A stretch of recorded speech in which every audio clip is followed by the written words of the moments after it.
Welcome to this new section. In this, we are going to start with Advanced PHP, and in this entire section, we are going to learn PHP PDO. We will understand how to write queries, what are the methods available inside PDO. We will understand why should we use PDO and almost entire thing related to PDO. If you have completed till here, just congratulate yourself because you are one step ahead in learning PHP. And also, it is very difficult to sit for a very long time and watch online tutorials. If you have made it till here, then definitely you want to achieve something, you want to do something in your future. Now, in this, let us see section intro and we will see what are the things we are going to learn in this entire section. First, we will understand what is PDO, why should we use PDO. Then we will see syntax of PDO. Then practically, we are going to see how to connect to database using our PDO concept. Then we are going to start fetching the records. We will see different fetch styles available in PDO. Then using those fetch styles, we will display the data in our browser. Then we are going to see setAttribute method, and also we will understand what is the purpose of using setAttribute. Then we will see fetch versus fetchAll method, and also we are going to write examples and understand what will be the result of using these methods. Then we are going to display the data using fetchAll method. Then next we will see how to use prepare method, and this is very important method because using this method we can prevent SQL injection attacks. And practically we are going to implement prepare method and we will be working with multiple examples. Then we are going to see how to pass data type in bindParam method. Then we are going to understand bindValue method and bindColumn method. Using these three methods, we will see how to bind the values and how to insert the data and all those things. Then we will see about placeholder. We will understand question mark placeholder and we will understand colon placeholder in this section. Then we will see how to insert the data inside the database. Then we are going to see some of the advanced fetch styles. We will see basic fetch styles and we are going to understand some advanced fetch styles. Then we will see what are the PDO methods available using which what all data we can extract from the database. Then we are going to see PDO with exception handling. In our last section, we have already understood completely about exception. In this section, we are going to handle exceptions for PDO as well. Then we will see what is PDO transaction, purpose of using transaction, and use of transaction in our database. Then practically, we are going to implement transactions. Then we will see how to pass and what will be the fourth parameter while connecting to the database. Once we are done with understanding this PDO concept, we will be creating two projects using PHP PDO. Let's start with this section and understand the concept of PDO. Let us now understand what is PDO in PHP. Before understanding its definition, before understanding its full form, let us understand using one simple analogy. Just imagine there is a universal conference. Inside that, one person is giving speech and there are multiple people available from different countries. And these people can speak in multiple languages. Some people will understand Portuguese, some people will understand Kannada, some will understand Hindi, some will understand Spanish. As it is universal conference, there will be many people who will understand in different languages. So in this kind of situation, it is very difficult to translate to each and every person. So what they can do? They can build universal translator using which each and every person, whatever language they are speaking, according to that, this translator is going to translate and they will just note down the data they want from the speech. Okay, this is basic example to understand PHP PDO. So instead of having multiple translator, they can simply have universal translator using which people can understand the speech. Similarly, we are having multiple databases. We have MySQL, we have PostgreSQL, we have SQLite. So instead of having separate translator for each and every database, we are having PHP PDO and this will be treated as translator.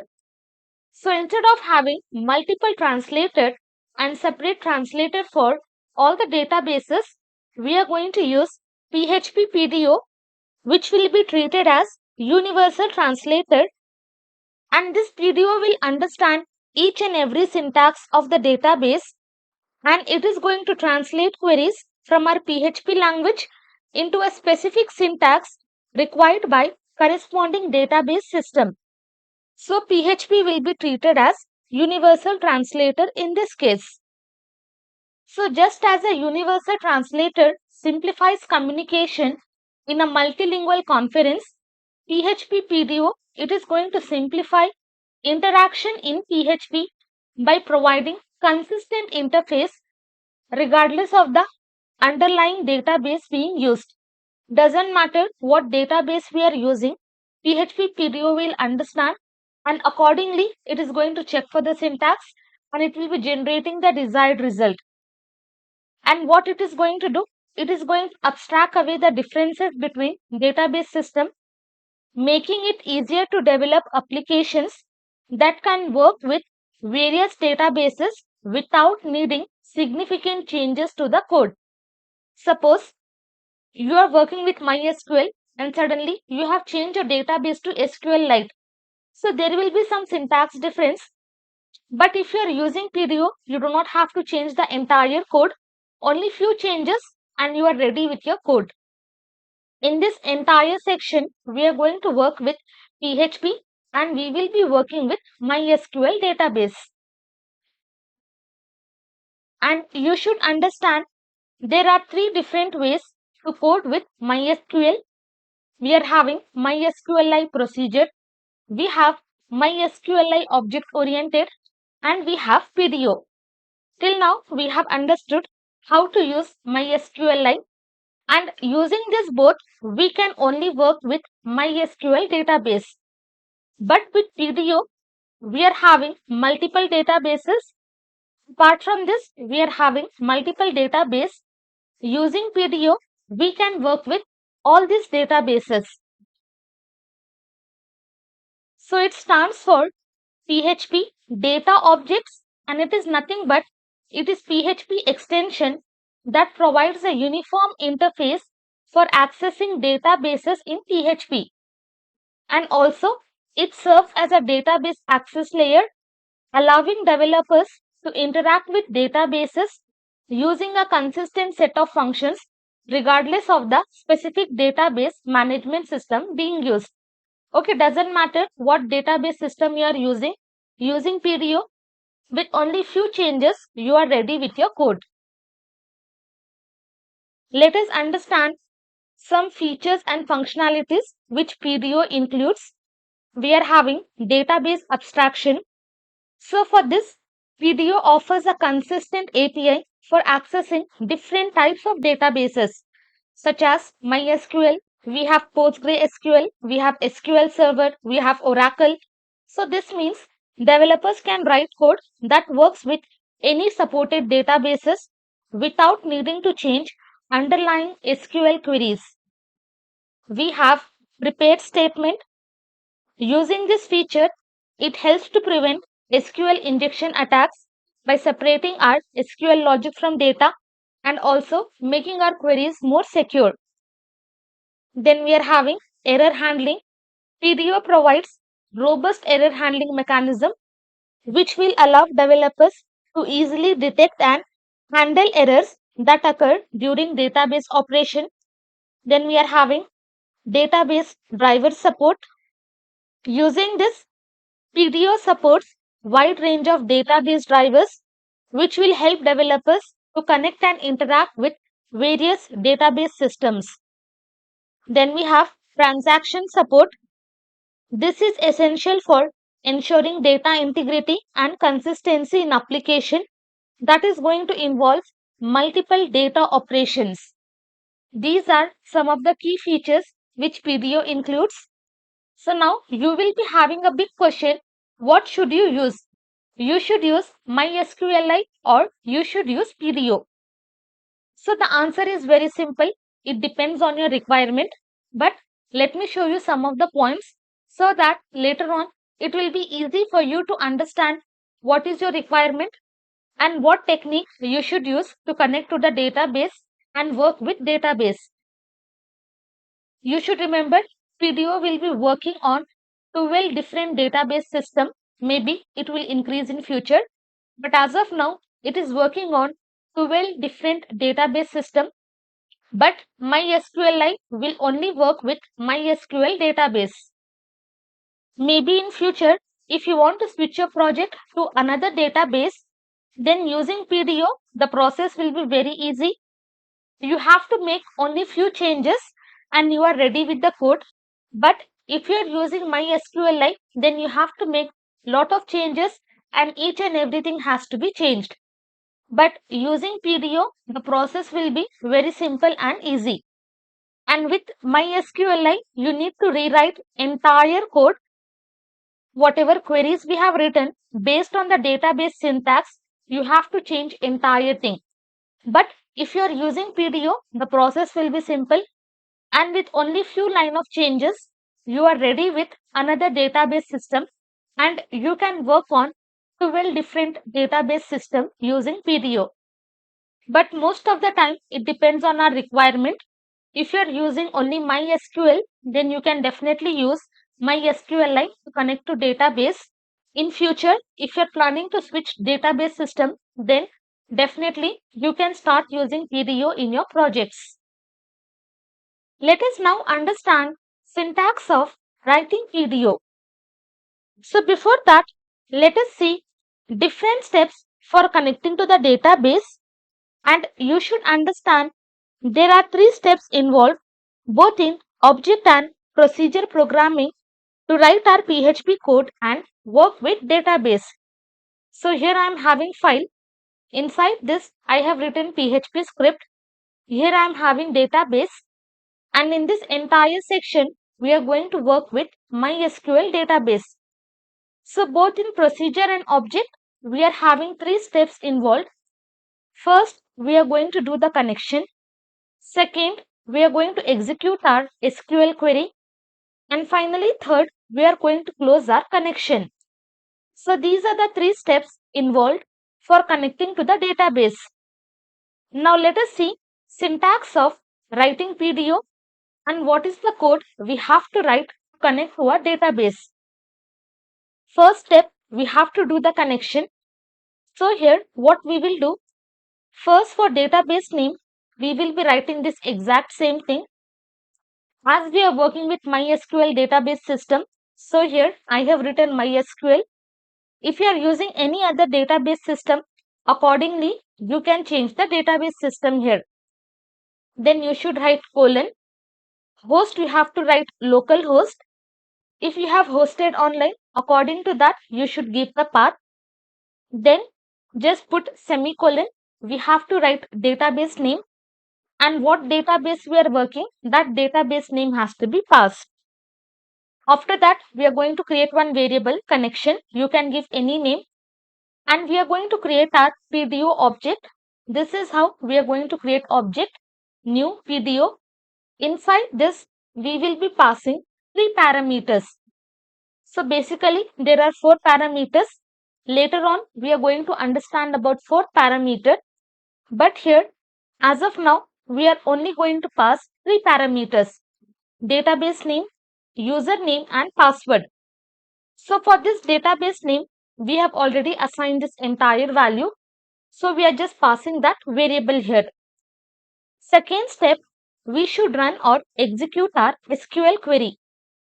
So we can either use query method or we can use prepare method, and inside this parenthesis we can pass a query. But prepare method is mostly suggested because it is very secure. Then finally we have to close connection. For closing connection, we do not have to do any rocket science. We simply have to assign connection to null. As soon as we assign connection to null, our connection will be closed. Okay, this is the syntax of writing PDO in PHP. Let us practically understand how to connect to database. I have opened PHP My Admin. Inside this, I am going to create new database. I will click on new. I will give my database name as PDO tutorial. You can give anything. I will just click on create. I have just created my database. As of now, I am not going to create any table. I will come here. I have created this file connect.php, and also I have opened the same file. So in our last lecture, we have seen the syntax. Now let us work on that syntax. Here I will be creating one variable, db name. You can give any variable name. Inside this, you should be writing on which database you are working. I am working on MySQL, so I will write this. Then just give colon. You have to write host equal to, our host is nothing but local host. Do not wrap inside single quotes or double quotes. Directly you have to write local host. Then separate with semicolon. Then you should write db name and our database name what we have created, that is PDO tutorial. I will just paste. After that, I'm just going to close with semicolon. Okay, simple. I have written MySQL colon, our host is localhost, semicolon, database name is PDO tutorial. Below this, I will be creating one more variable. I will just write here username. My username is root. Then I will be creating one more variable, password. We have already seen how to change the password and where to find the username. Now I am just going to connect to the database. For that, I will be creating one variable, connection is equal to, I will be creating PDO object. You have to write new PDO.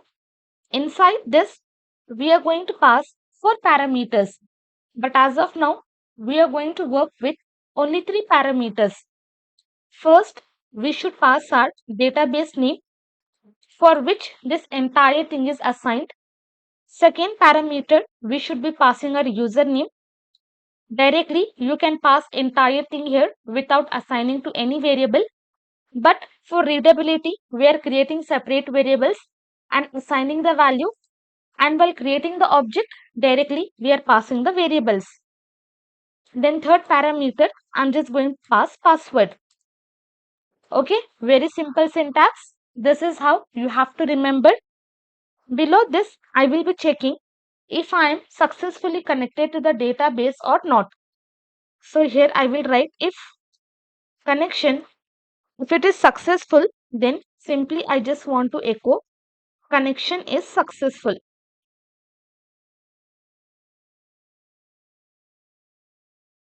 Semicolon, else I will copy this.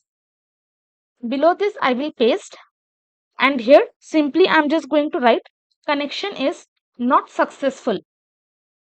I will just remove one L, save it, come to this file, refresh this one. I got connection is successful, which means I am successfully connected to my database. Now easily I can perform all the operations. I can easily select the data, date the data, insert the data. Now I can perform all the operation related to database because I am successfully connected to my database. If I give some wrong thing here, if I give here my SQLi, this kind of database is not present. If I refresh, I will be getting this could not find driver, that is I got PDO exception. Exception we have already understood in our last section. So in this PHP PDO also, we will be working with exceptions. I will just remove this. Refresh this. Now I am successfully connected to my database. Now instead of passing this one, let me just remove this entire thing. Let me comment. Below this I will copy paste. Copy this entire data. Now I am just going to wrap inside double quotes. I will be pasting it here. After that, root, I will copy this. Instead of this username, I'm just going to paste root. Then finally for password, I have not given anything. So I will just remove. And I'm just going to comment this entire thing. Now from here, let me just remove this dollar. Save it. Now if I refresh, still I am having connection is successful. But you can see for this one, we are having more readability compared to this one. So we will create separate variable. We will assign the value and directly we will be passing the variable in this way. Okay, this is how we are going to connect to the database, and this is the syntax of PDO to connect to our database. In this lecture, let us understand how to fetch data from database. Later on, when we work with CRUD operation project, in that we are going to perform all the CRUD operation. We will insert the data, we will get the data, we will update the data, as well as we will delete the data. But as of now, let us understand how to fetch entire data from database table. So in our last lecture, we have created this database video tutorial. Now for this, I am just going to create one table. I will just give my table name as employee data. You can give any table name. And for this, I will be giving 5 columns. I will just click on create. First, I will just write here employee ID. Then I'm just going to pass employee name, employee place, employee age, and finally employee date of birth. For ID, I will be having integer. Employee name will be varchar, place also varchar, age will be integer, and date of birth will also be varchar. And for this, I will just assign some values. And for employee ID, I will just check on this auto increment, which will be our primary key. I will click on save. This is the table we have created. Now inside this table, I will just insert some data. I will come here, insert. I will just fill some data. I will just pause the video and I will just fill some data.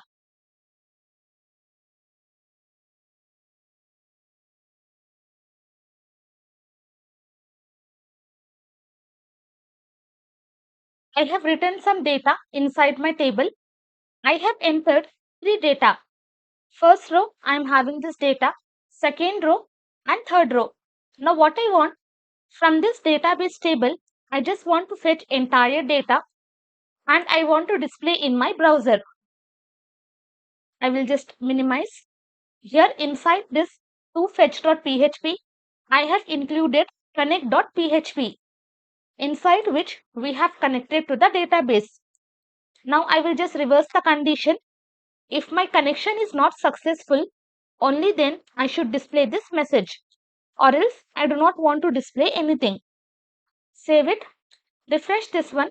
Now that message has gone, and also I am not having any error, which means I am successfully connected to my database. I will close. I will create one variable. I will write fetch records is equal to, I will be using my connection variable, arrow symbol. We can either use query method as well as we can use prepare method. For prepare method, there is one complete different lecture. So let us use query method. And inside this, we should pass our SQL query. Query is same. We will write select star from table name. My table name is employee data. Okay, table which we have created, that is nothing but employee data. What I'm telling to select all the data from my table. Then I'm just going to create one variable row, and for this I will just write here fetch records, my variable name this one, and using this fetch method we can fetch the data. So in our first project we have seen to fetch the data we had MySQL line fetch ASOC, but inside PDO we are having this fetch method, and this is how we are going to pass our variable name, arrow symbol, then we are going to pass the method. Then we are going to pass the method, and this row will, now what this row will be having? This row will be having information in the form of array. So to print array, we are having print r. Inside this, I'm just going to give row. Save it. Refresh this one. I got some data. Let me just format. I will write echo. I will be writing 3. I will just copy this, bring this down, and I'm just going to close. Save it. Refresh this one. Now if you closely notice here, you can see I got only one data. Employee ID is 1, and here I got 0. Employee name, index is 1. Employee place, employee age, and employee date of birth. So here what I got both in the form of key and index number. So in my result, I am having key as well as I am having index. For both, I am having the same values. You can see I am having same values, but only the first record which I was having in my database, that is fetched.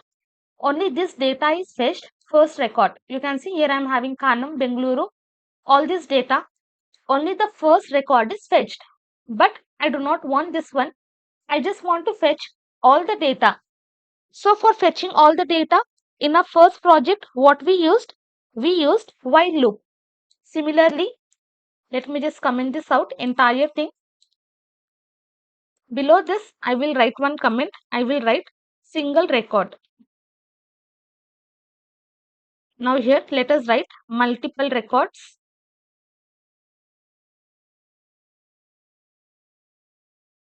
Let me copy, paste it here. Now what I have to do? I simply have to wrap this entire thing inside while loop. I will just remove this semicolon, close while loop, open this while loop, and inside this I'm just going to display this entire thing. Save it. Refresh this one. Now you can see I am able to access all the data from the database. Basically, I am able to fetch entire data from database table. I am having 3 records, 1, 2, 3, and I am able to fetch 3 records. But in my data, I am having both key as well as I am having index. You can see I am able to fetch all the 3 data. If I enter some other data, then that data will also be fetched and it will be displayed here. But this is how we are going to fetch single record, and this is how we are going to fetch multiple records. Let us understand different fetch styles in PHP PDO. We can use fetch ASOC because in our last lecture we have seen when we fetch the data, we had both index number and we had key, and according to that we had our result. So while fetching, we can use fetch ASOC. Then we have fetch num. So using this, we can only display index number. Using ASOC, we can only display the key. Then we are having fetch both. So in our last lecture, we have seen fetch. So using that, whatever result we got, for this also, we will be getting the same result. And then we have fetch obj. Using this, we are going to display the data in object format. And this is how we are going to pass in our program. We will write fetch, and inside this we are going to pass this syntax. We will write PDO colon fetch obj or fetch ASOC or whatever it is, whatever fetch style we want to use, that fetch style we are going to pass inside this fetch method. So practically, let us see this. So in our last lecture, we have fetched the data from employee data, and this is how we got the result. We got both key as well as we got index number. Corresponding to that, we are having these values. Let us use our first fetch style. Let me copy, comment. Below this, I'm just going to paste. And inside this fetch, okay, this exact same thing, we are not going to change anything. But inside this fetch method, we are just going to pass our fetch style. How do we pass? We will write PDO colon, then I will write fetch underscore. I'm just going to write ASOC. Save it. Just focus on this result. Whatever index number I am having, that will be removed, and I will be having the result only using this key. Refresh this, you can see all the index numbers are removed, and I am fetching all the data because I am using while loop, and data is displayed only using this key. And this is my first record data, second record data, and this is my third record data. Let me just copy. Below this, I will just paste here above, and I'm just going to comment this entire thing.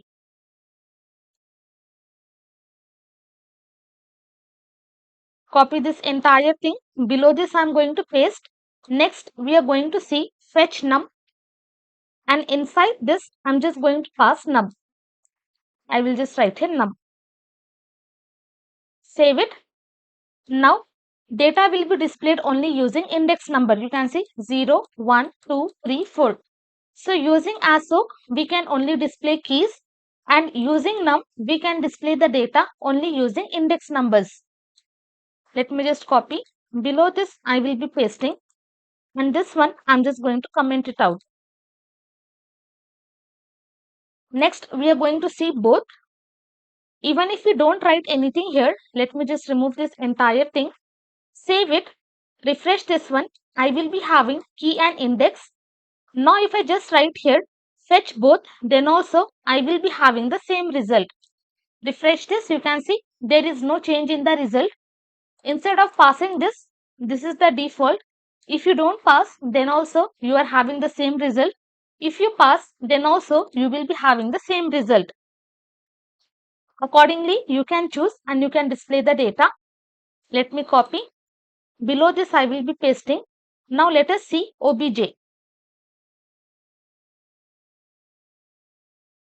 So, using this, data will be displayed in object format. I will just write here OBJ. Save it. Refresh this one. Now, if you see here, we are only having the keys. But if you closely notice here, above, we are having one standard class. You can see we are having standard class. So, it is simply going to return standard class object. Mostly, we will not be using this, but still, you should understand this is also one type of fetch style to fetch the data in object format. For each and every record, we are having standard class object, and accordingly, we are having the data.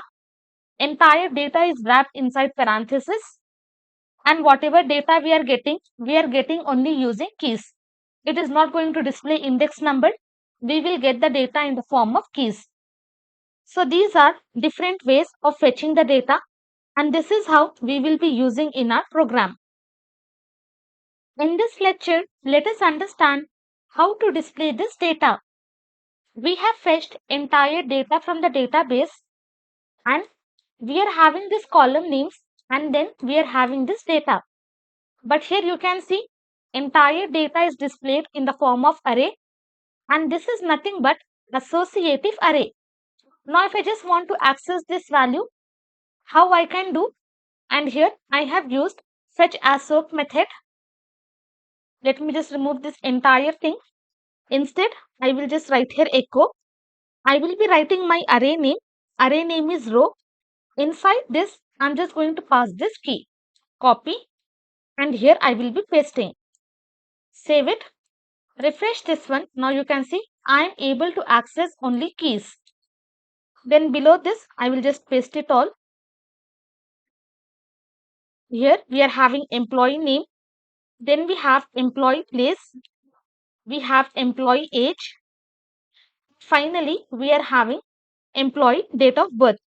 And at the end, I will be adding one break. Save it. Refresh this one. You can see this is my first record data, second record data, and this is my third record data. So this is how we are going to fetch the data using this fetch assoc style. Now let us see how to fetch data using fetch_num. Let me just comment this entire thing.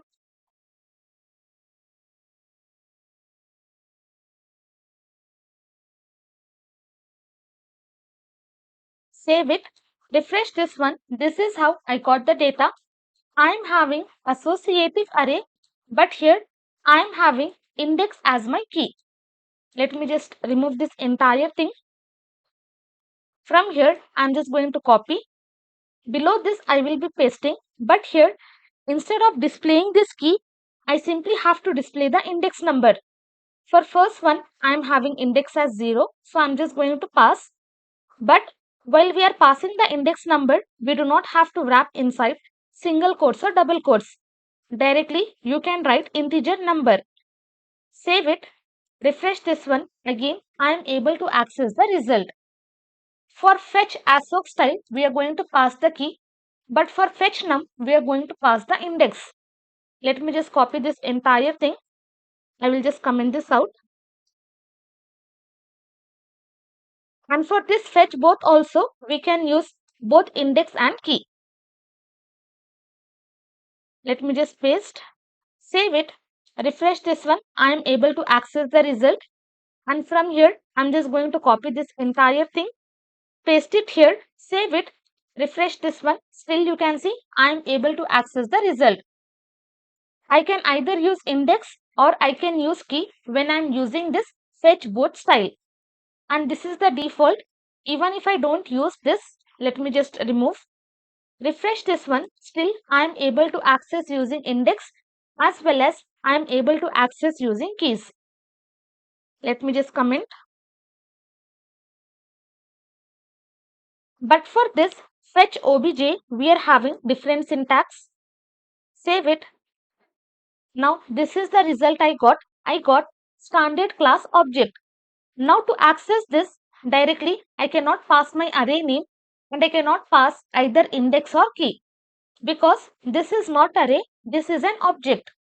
So here let me just remove. Now for this one, what we will be using? We will be using arrow symbol. I will write echo. My object is array. I will be using this arrow symbol. And inside this, I'm just going to pass my key. Copy, paste. Do not wrap inside single quotes or double quotes. Save it. Refresh this one. You can see I am able to access 1, 2, 3. I will just come down. Here I will be writing employee name. Then we have employee place. We have employee age. And finally, we are having employee date of birth. And at the end, I will be adding one break. Save it. Refresh this one. You can see I am able to access the data. So whatever fetch style you are using, according to that, you should either pass index or you should pass key. If you are using fetch obj, then accordingly, you should use this syntax and you should get the data and you have to display in this way. And this arrow symbol is used to access properties and methods from our class. In this lecture, let us understand one important attribute, that is setAttribute in PDO. As we have seen multiple fetch styles, so whenever you are creating project, if you do not want to mess with the code or if you do not want to get confused, then by default you can set one default fetch style and according to that you can write your code. So to set attributes in PHP, we are going to use setAttribute method on our PDO object. We can set various attributes such as error handling, we have fetching mode, and also we are having multiple things, and I will be providing you with this link. You can just go through this one, but we will be seeing simple example. And now we are going to use this attribute default fetch mode. Using this, we are going to set the default mode as fetch assoc, and this is the attribute we are going to modify. And this is the value, that is fetch ASOC, we are going to set. And what it is going to return? It is going to return true if everything is successful, or else it is going to return false if there are any errors. Okay, let us see one example. And below this, if you just go, you can see we are having our connection, and then we are using the set attribute. Inside this, we are passing this attribute, then we are passing our default value. Practically, let us understand how we are going to write. I will come here. Inside this, I have used fetch ASOC. You can see my fetch style is fetch ASOC, and using these keys, I have displayed this data. Now, below this include, you can either use this default thing wherever you have connected to the database. You can either use here, but let me just write in this file. Below this, I'm just going to write my connection variable. Arrow symbol, I will write set attribute. Inside this, we are going to pass two things. First is our attribute, then is the default value. For fetching the data, we are having this value, which I showed you. Let me just come up. Okay, we are going to use this one, PDO attribute default fetch mode. Let me copy, and inside this I am going to paste. Then by default, I just want to set to PDO fetch ASOC. I will copy, and here I am just going to paste. Okay, simple. You can pass multiple attributes, but as of now, we have learned regarding fetch styles. So let us work with the same fetch examples. Now I will come here, refresh this one. Okay, there is no effect in the result, but as soon as I remove this one, nothing will happen. Now if I refresh, you can see again I am getting same result. Here what I have done, I have just set the default value as fetch ASOC. Now even if I don't pass here, then also using these keys I am able to access the values. But by default, if I just write here fetch num, save it.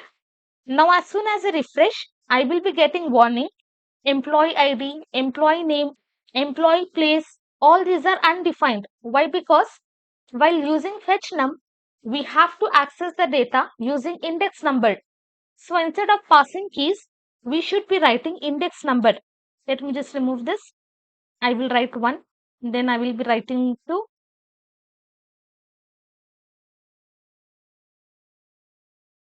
Then this is 3, and finally I will be writing 4. Save it. Now if I refresh, I will be able to get the result. Okay, this is how we are going to use set attribute, and inside that we are going to pass two parameters. That is our attribute, and then we will be passing our default value. But for more understanding, you can refer this original documentation. You will be having more understanding, but mostly we will be using this attribute default fetch mode. In this lecture, let us understand how to use fetchAll method. Till now, we have used fetch method and we have requested the data from the database. Now, instead of using fetch, let us use fetchAll method. And here I have passed PDO fetch ASOC. Let me just copy, comment this out. Below this, I will be pasting, and here I will just write fetch all. Okay, this is how we are going to write. Let me save this, and I will just remove this entire thing. Here I am simply going to write echo. I will just write here pre tag.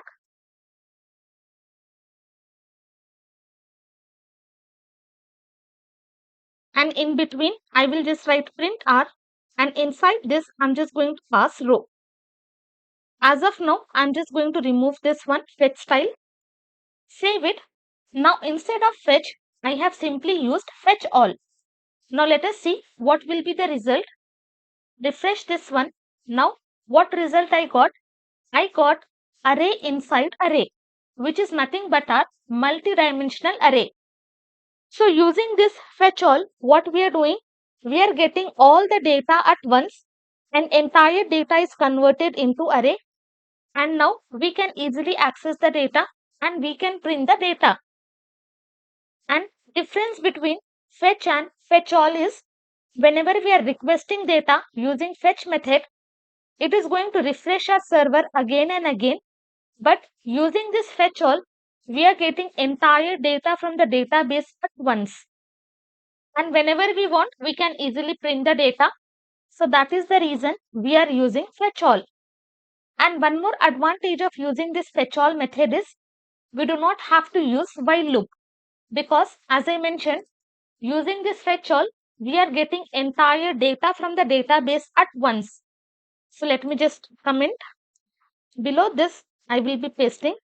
I will just remove this while. From here, I will just remove this. Remove this curly braces as well. Save it. Refresh this one. Let me just close with semicolon. Refresh this. Again, you can see I am having the same result.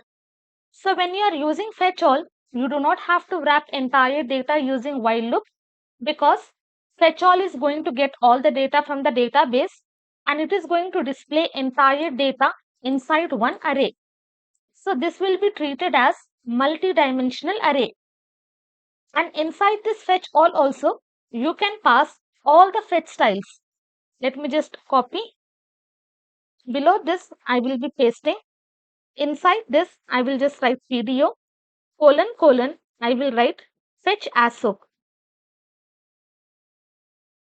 Save it. Now you can see using this also we are getting both keys and index. Refresh this one. Now I will be having only the keys. Copy. Below this I will be pasting. Then next we are having num. Save it. Refresh this one. Now only index number will be displayed. Same thing, I will just paste it here. Instead of this, I will just write here both. Even if I don't write both, then also I will be having the same result, both keys and index. Copy. Below this, I will be pasting. Then finally, we are having obj. Save it. Refresh this one now. So using this obj also, entire data is fetched and entire data is passed inside one array. Let me just comment. Now to display that data, how we are going to write? This is nothing but this is multi-dimensional array. So to display multi-dimensional array, we simply have to write echo. Then we will be writing our array. Inside that, I just want to access Khanam. So Khanam is present at 0th index. I will write here 0. Then what key I am having, I will just copy. And inside this, I am just going to paste the key. Save it. And I will just wrap inside single quotes. Save. Refresh this one. Come down. You can see I am able to access Khanam. Same thing for fetch num also. Instead of passing the key, we are just going to pass index number. Copy, paste. And here I will just remove this. Now I just want to display this employee place. For that, we are having index as 2. Save it. Refresh this one. You can see I got Bengaluru. So this is how we are going to display the data as well. Let me just uncomment. So for this one, for fetch both, we can either use this way or we can use this way and we can display the result. Comment. Now let us see how to display the data for this fetch obj. I will come down. I will just write here echo. I will be writing array directly. If I just write here 0, I will refresh this. I will be having fatal error, uncaught error, object of class, standard class could not be converted to string. So what we have to do, from this 0th index, I just want to access this employee date of birth. Here I will be writing arrow symbol. Then I will just copy this key. I'm just going to paste that key. Save it.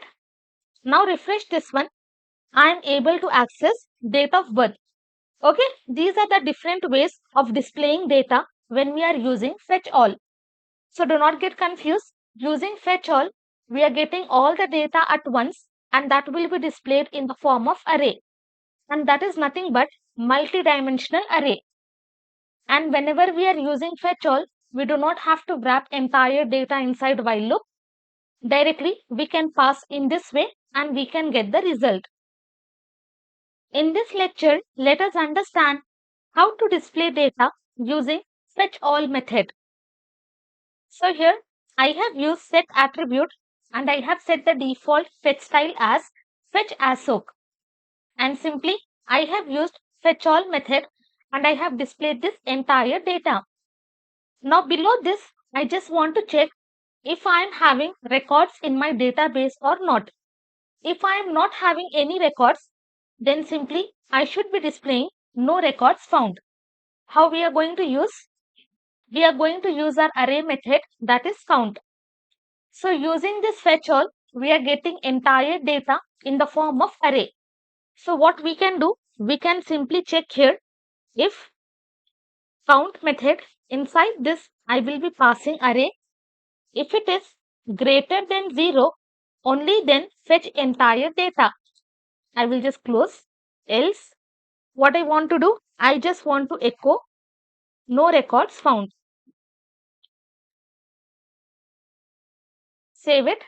Now I am having these 3 records. If I refresh, still I will be having these 3 records. You can either use this way or what you can do, let me just copy.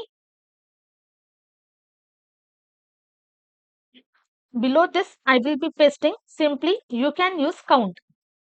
Even if you don't pass this condition, you can simply use this count. Using this, we will get the length of the array. But as of now, I am having 3 elements. So length will be 3. Condition is true. So I am displaying this result. Now what I will do, I will just come to this database. And from here, I am just going to remove this entire data.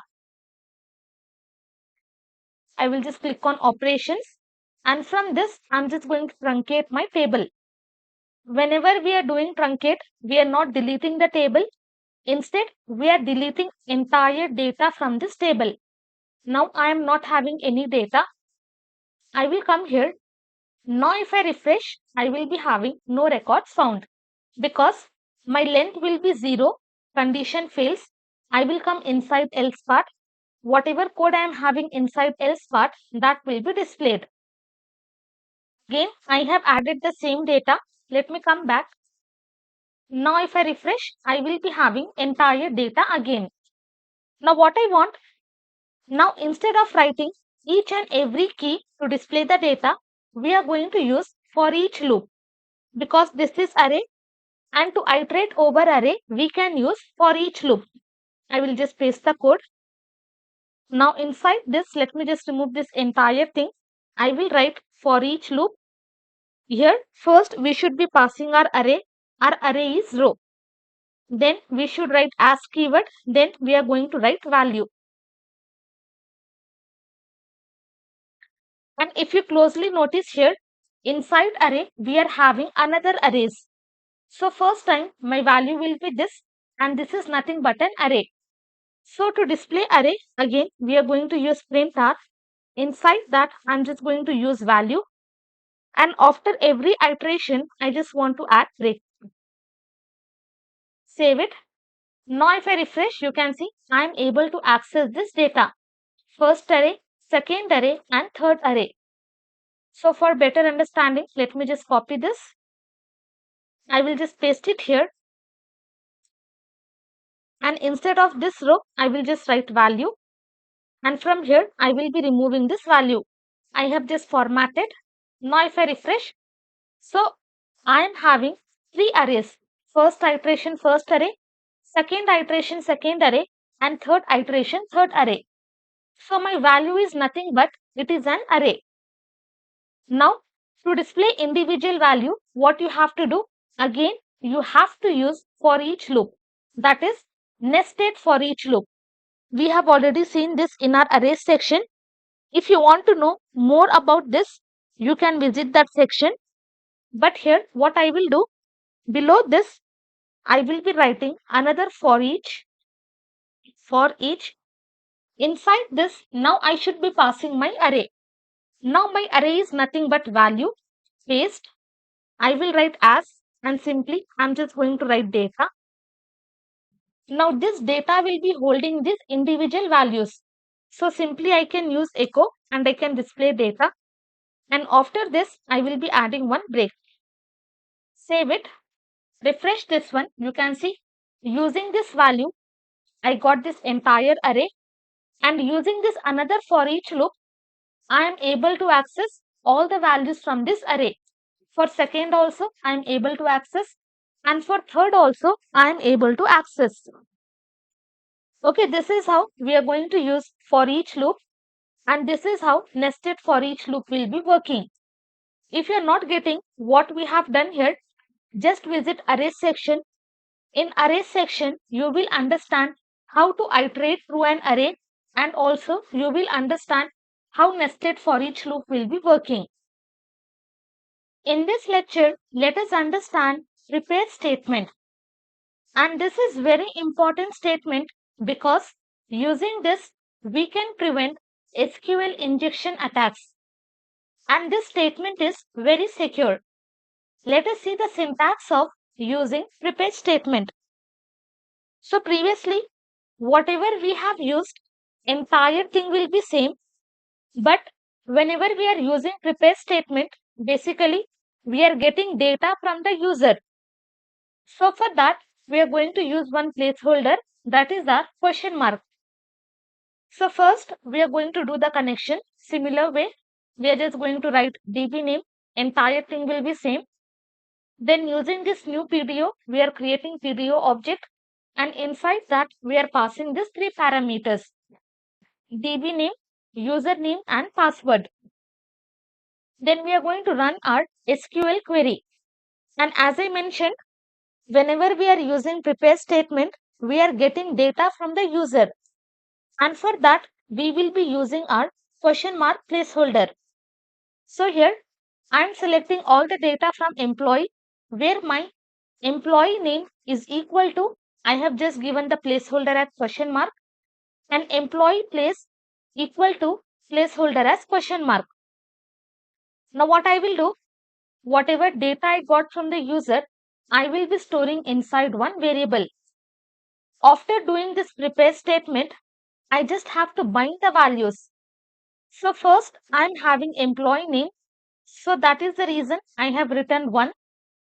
I will separate by comma, and then I will be writing the variable which I have created, and on that what data I am having, that variable I am just going to assign.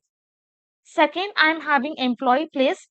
So for that I will give here 2, and directly I am just going to pass here employee place variable. Whatever I have passed inside my query, these are my column names. But while binding whatever data I have passed, these are my variables for which I have assigned some value. And based on this value, I will be getting data from the database. Once I have prepared my statement and once I have binded my values, then I have to execute my query. This is how we are going to write query arrow symbol execute. Once it is done, we are just going to close the connection. This we have not seen, but this is how you are going to close the connection. You will simply write connection, arrow symbol, then we are just going to write null. Okay, this is the syntax for prepare statement. Whenever you are writing query, you should be using this prepare. After that, we are going to bind the values, and we are taking data from the user. So that is the reason we are using this placeholder. And whatever value is assigned to that variable, we are just passing that variables, and we are binding that value. Here employee name is present first, so that is the reason I have written 1. If my employee name was here and employee place was here, then for employee place I will give 1, and for employee name I will give 2. This is how we are going to assign the numbers. After that, we are just going to execute, and finally we are going to close the connection. And prepare statement is very secure. So I would always suggest, whenever you are creating any project using PHP PDO, instead of using query method, you can simply use this prepare statement. In this lecture, let us implement prepare method, and in my database table, I have added one more record. Now what I want to do, I just want to find only the records where employee place is Bengaluru. So here I will come. Whatever code we have written, I have just included my connect.php. I have set the attribute and default fetch style I have mentioned as fetchAll. Now, while executing the query, instead of writing this query method, we simply have to write prepare method. And what data I have to fetch? Where my employee place is equal to Bengaluru, only that data I have to fetch. So here what I will do, select star from employee table where employee place is equal to, I'm just going to write question mark. And this one, whatever I have written, it should be exactly matching with my column name. It is emp underscore place. So I will just remove this. Where employee place is equal to question mark. And here I have passed my placeholder. So for that, what I will do, I will just create one variable. I will simply give place. And for this, I'm just going to assign Bengaluru. Okay, what I have done, I have just got the data from the user. Imagine that. And I have assigned that value to this variable. And while selecting the data, I have written this query, select star from employee data, where employee place is equal to my placeholder question mark. After prepare statement, what we have to do? We have to bind this value. And here, I am selecting only one data. So while binding, I will be using one. Come down. I'm just going to write fetch records, arrow symbol. Then I will be using bindParam. Inside this, I will write one. Second, I should be passing this variable to bind the value. I'm just going to write place. For whatever variable we have assigned the value, we should be passing that variable. But while writing the query, whatever data we are writing here, that should be matching with our table column name. After preparing, after binding the value, what we have to do? We have to execute this. So again, I will be writing fetch records, arrow symbol, then I'm just going to write execute. Save it. I will come here, refresh this one. Nothing is displayed because I have not fetched the data. Simply, I have used prepare statement. I have written this query. I have used bindParam, and using this bindParam, I have binded the value, and finally, I'm just executing my query. After this, what I will do, I will just create row is equal to fetch records, arrow symbol. I will be using fetch all, and using this fetch all, I will be getting entire data, and that will be stored inside array. As I am getting entire data, I am not going to wrap inside while loop directly. I will just display this row. I will just format this one.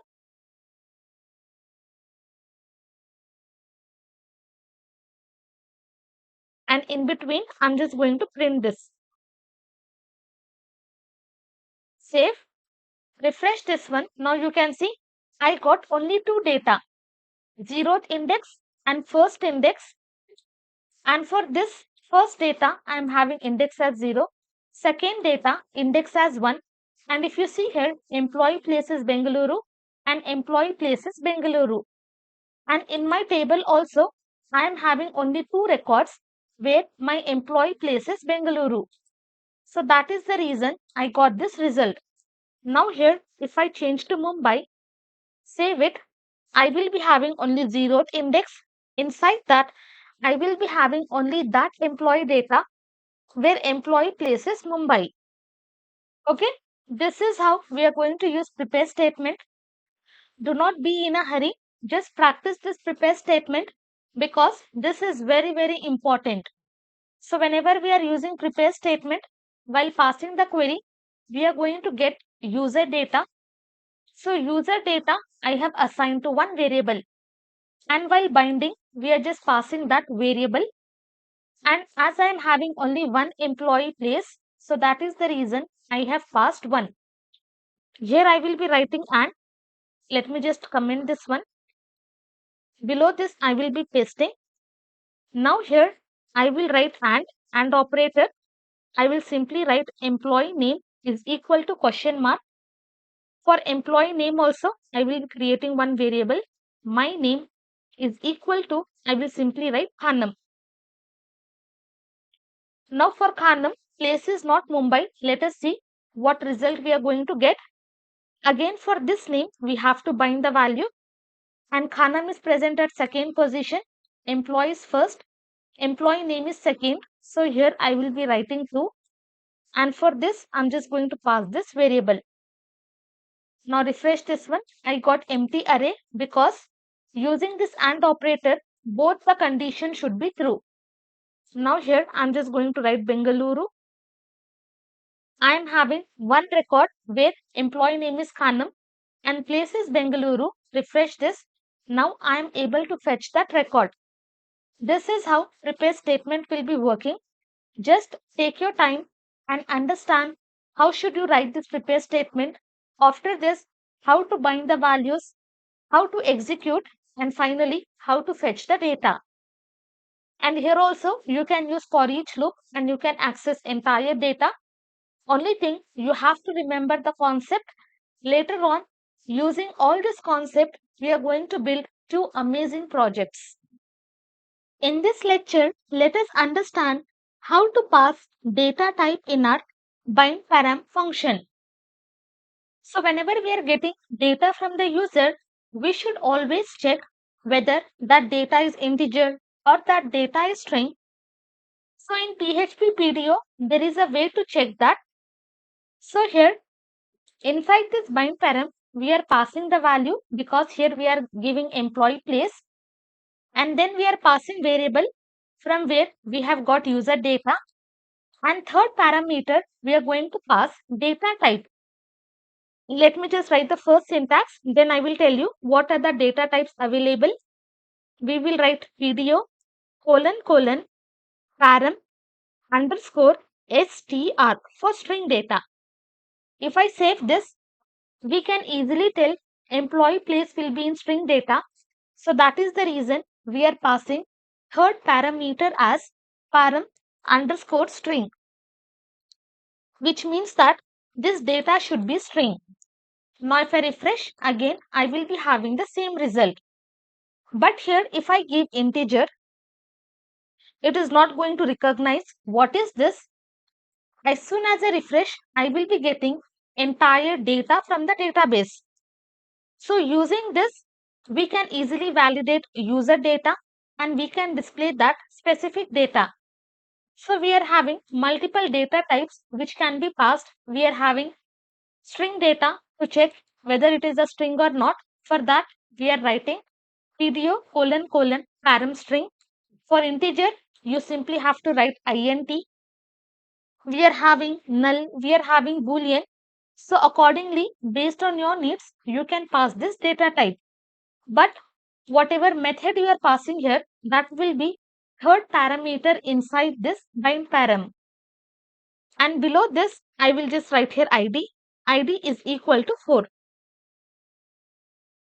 Now here I will just write employee place and employee id is equal to question mark. I will just bind this one. Next, I am just going to write bindParam. It will be 2. For this, I have to give id. And id is nothing but it is an integer. So I will just write here integer. Refresh this. I am not having any data with my employee place is Mumbai and id is 4. Let me come. Refresh this. Check here. Okay, id is 4 and employee place is Bengaluru. Let me copy. And here I will be pasting. Save it. Refresh this one easily. I am able to access the data as well as we have done one kind of validation so that it will be helpful for you as well as it will be helpful for users to understand what type of data has to be entered. You can also pass multiple conditions. If it is greater or equal to, let me just write here 2. Save it.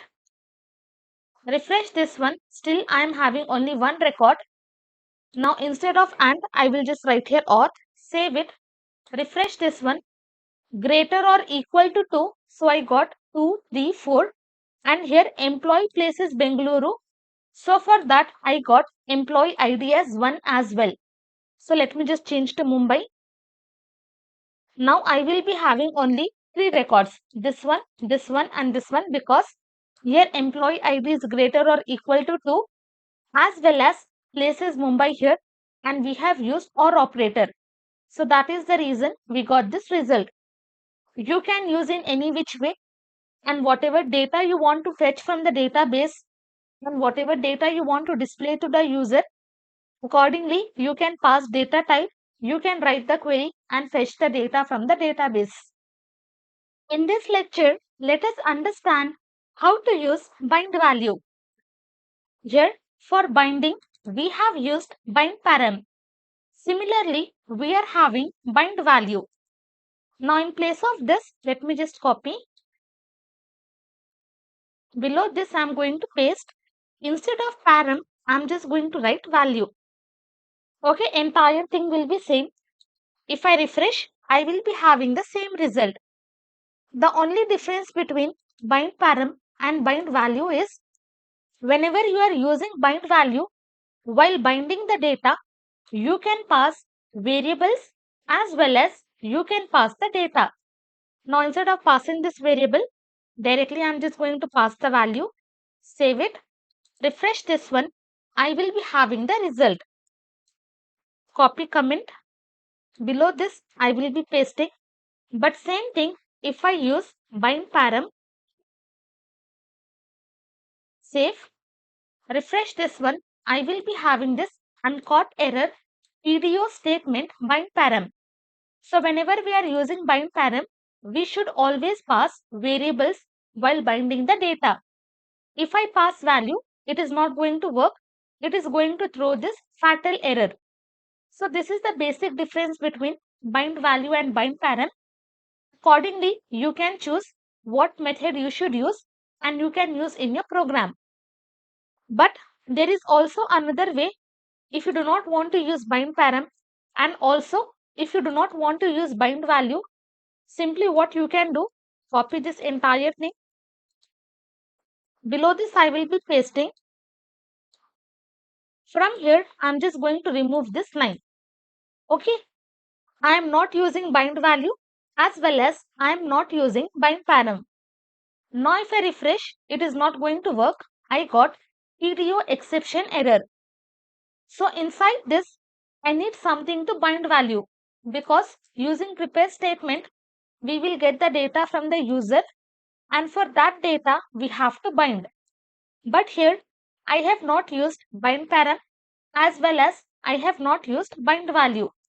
So inside this execute, what we can do, we can write our array and inside this array, we can simply pass our variable and our variable is nothing but place.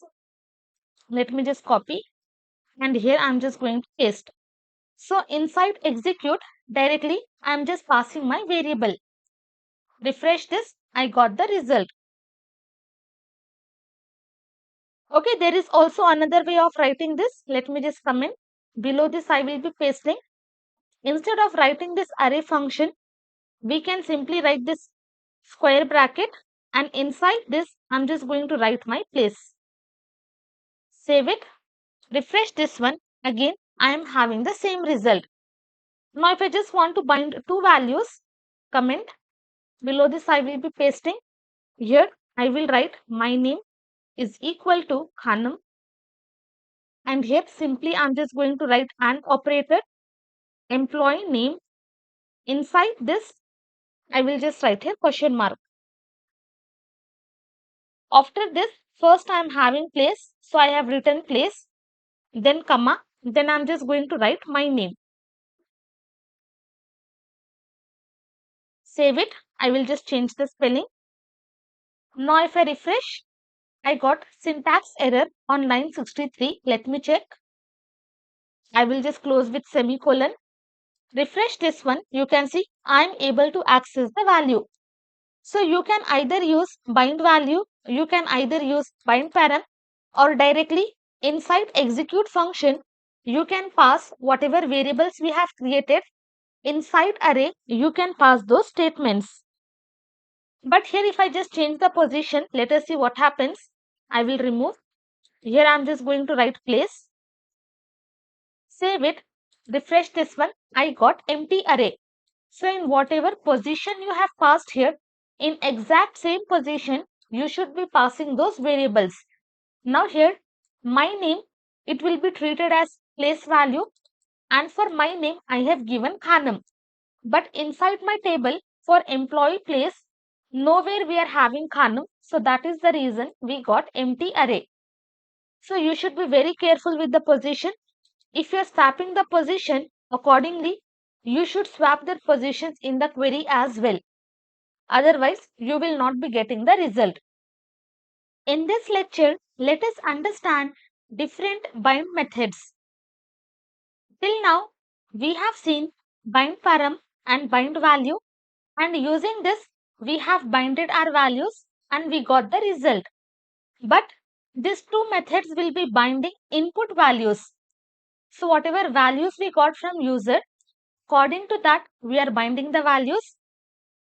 Similar way, we are having one more method, that is bind column.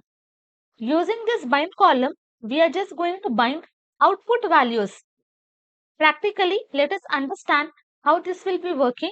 Then you will understand what are input values and what are output values. I have opened this file 11 bindcolumn.php and I have just executed my program. Now inside this, I have used bindParam. I have passed here place. Place is equal to Bengaluru.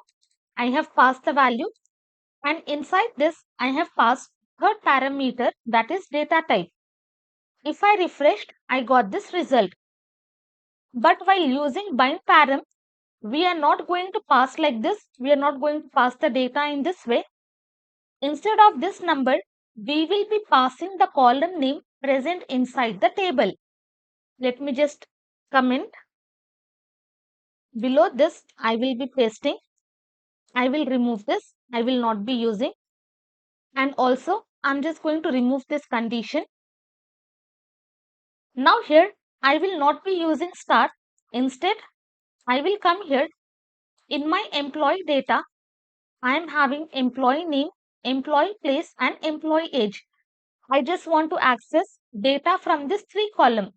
So here, I will just write select employee name, comma, employee place,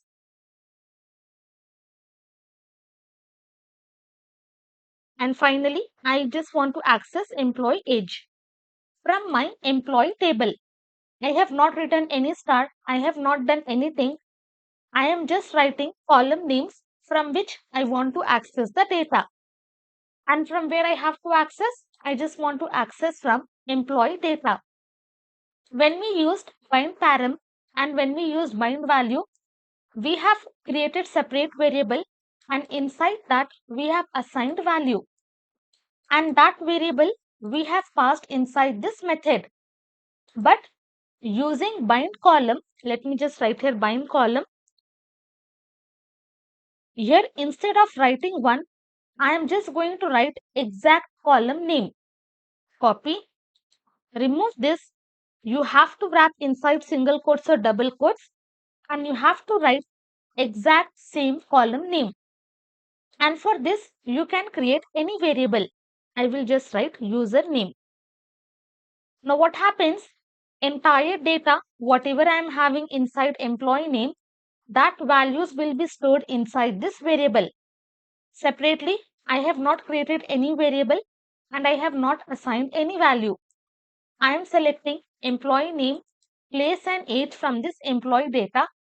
While using bind column, first parameter will be the exact column name, and second parameter, I am just passing this variable. As of now, let me just remove this. If you want, you can add third parameter as well. Second, I have to bind employee place. Let me just come down. Instead of employee name, we have employee place. For this, I will give the variable as employee place. Then again, I just want to access employee age. I will write employee age.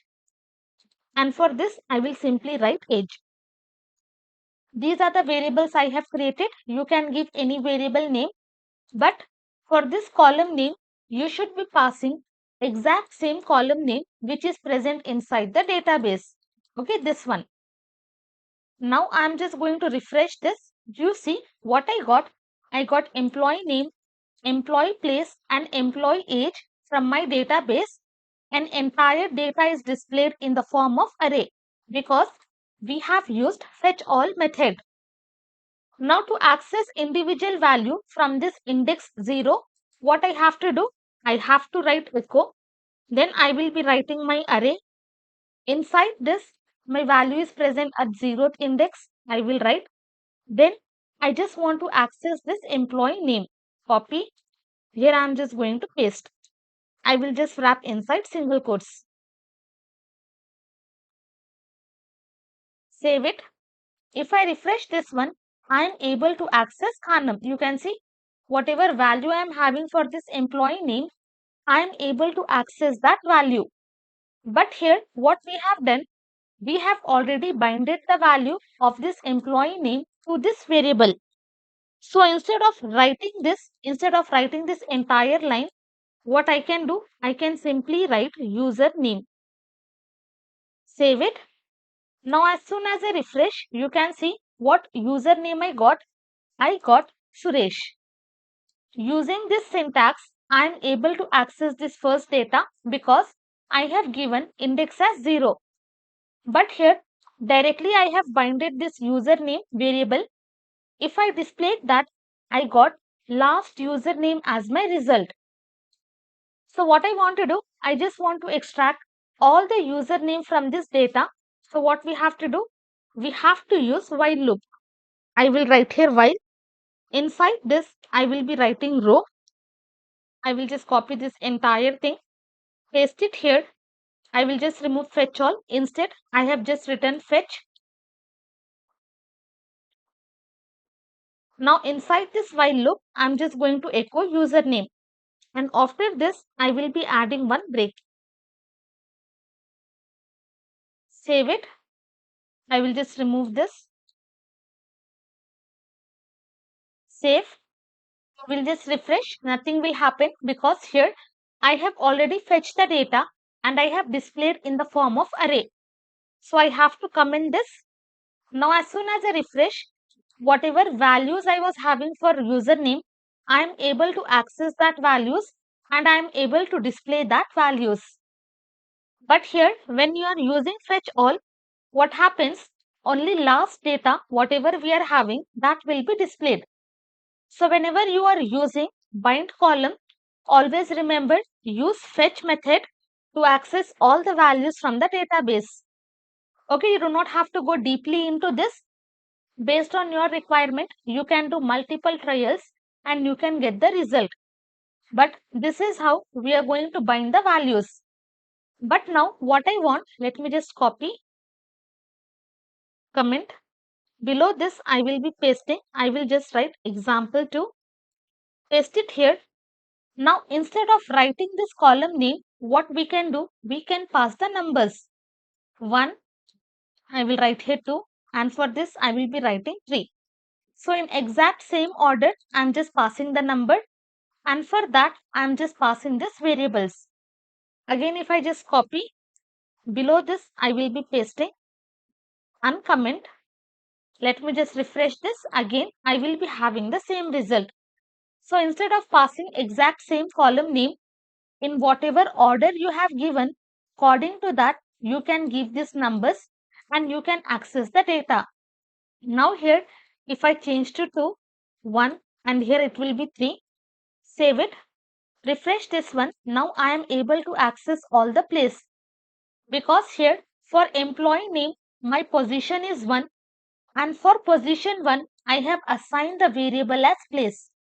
So here For position 2, I have assigned the variable as username, and at position 2, I am having employee place. So that is the reason when I displayed username, I got all the places.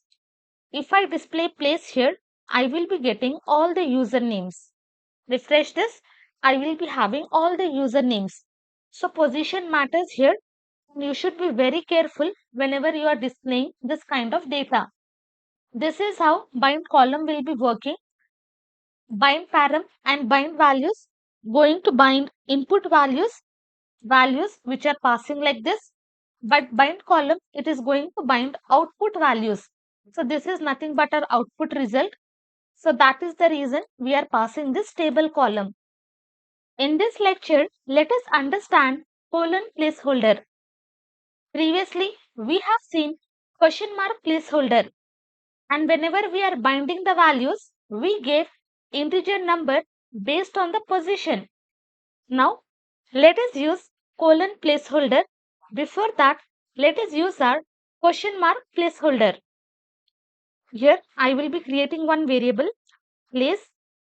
I'm just going to give Mumbai. Below this, I will write one variable, fetch records is equal to my connection variable. Then I'm just going to write here prepare. Inside this, I will write select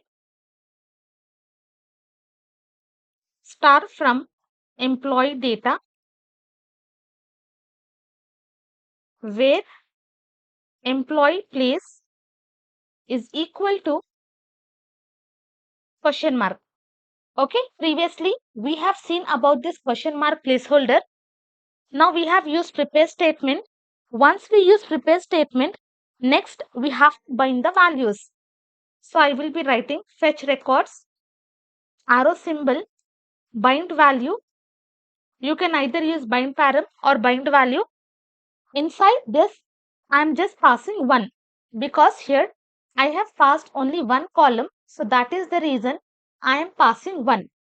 And it is at the first position. So I will be writing 1. Second, we should be passing our variable. Okay, binding value. After this, we just have to execute our program. So here I will write fetch records. And after this, I'm just going to execute. Save it. Refresh this one. Nothing will happen because we have not fetched the data. Now let me fetch the data. Row is equal to fetch records.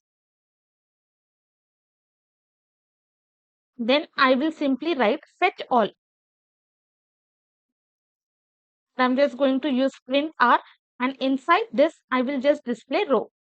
Save it. Refresh this one. I am able to access entire data. I will just format this one. Refresh this. I got the result. Okay, this is the placeholder question mark we have passed, and while binding the values, we are passing integer data. Now here, if I simply pass column name, employee place, save it, refresh this one, it is not going to work because using bind value, we cannot pass column name. But using bind column, we can pass column name and we can get the result.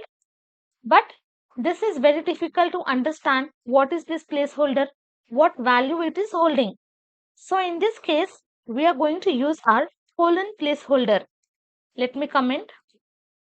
Below this, I will be pasting.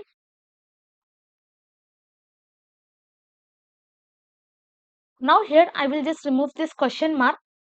Instead of that, I will be writing colon. Here, simply I am just going to pass place. And for this colon, you can give any name. It is not like you should give exact column name or you should give exact variable name. You can give any name for this variable. Instead of writing question mark, we are simply writing colon and our placeholder name. Now, while passing this, you do not have to pass any integer value. Instead, you should be passing this placeholder. Inside single quotes, I'm just going to copy exact thing along with colon and here I'm just going to paste. Refresh this one. You can see I'm able to access the result. Now here, after this, I will simply write employee name is equal to, I will write the placeholder as name. I will create one variable, my name is equal to Khanam, and for this I'm just going to give Bengaluru. Save it. Let me just come down. I will just copy this placeholder, place it here, copy variable, place it here. Let me just close with semicolon. Refresh this. Now I got this result. Now I am able to access this result. So instead of question mark, we are just passing the placeholder and we are accessing the result. Now here position doesn't matter. If I just bring this name above, save it, refresh this one again, I will be able to access the result. But while binding the values, while giving the integer number, we have to give exact same integer, and accordingly we have to bind the values. Only then we will be able to display the result. But using this placeholder, we can easily understand, okay, this is the placeholder for name, and using this we are binding our name. And this is the placeholder for place, and using which we are binding our place. Now, if you do not want to use bind value directly, if you want to pass inside execute, then how you will be passing? Let me just copy, comment. Below this, I'm just going to paste.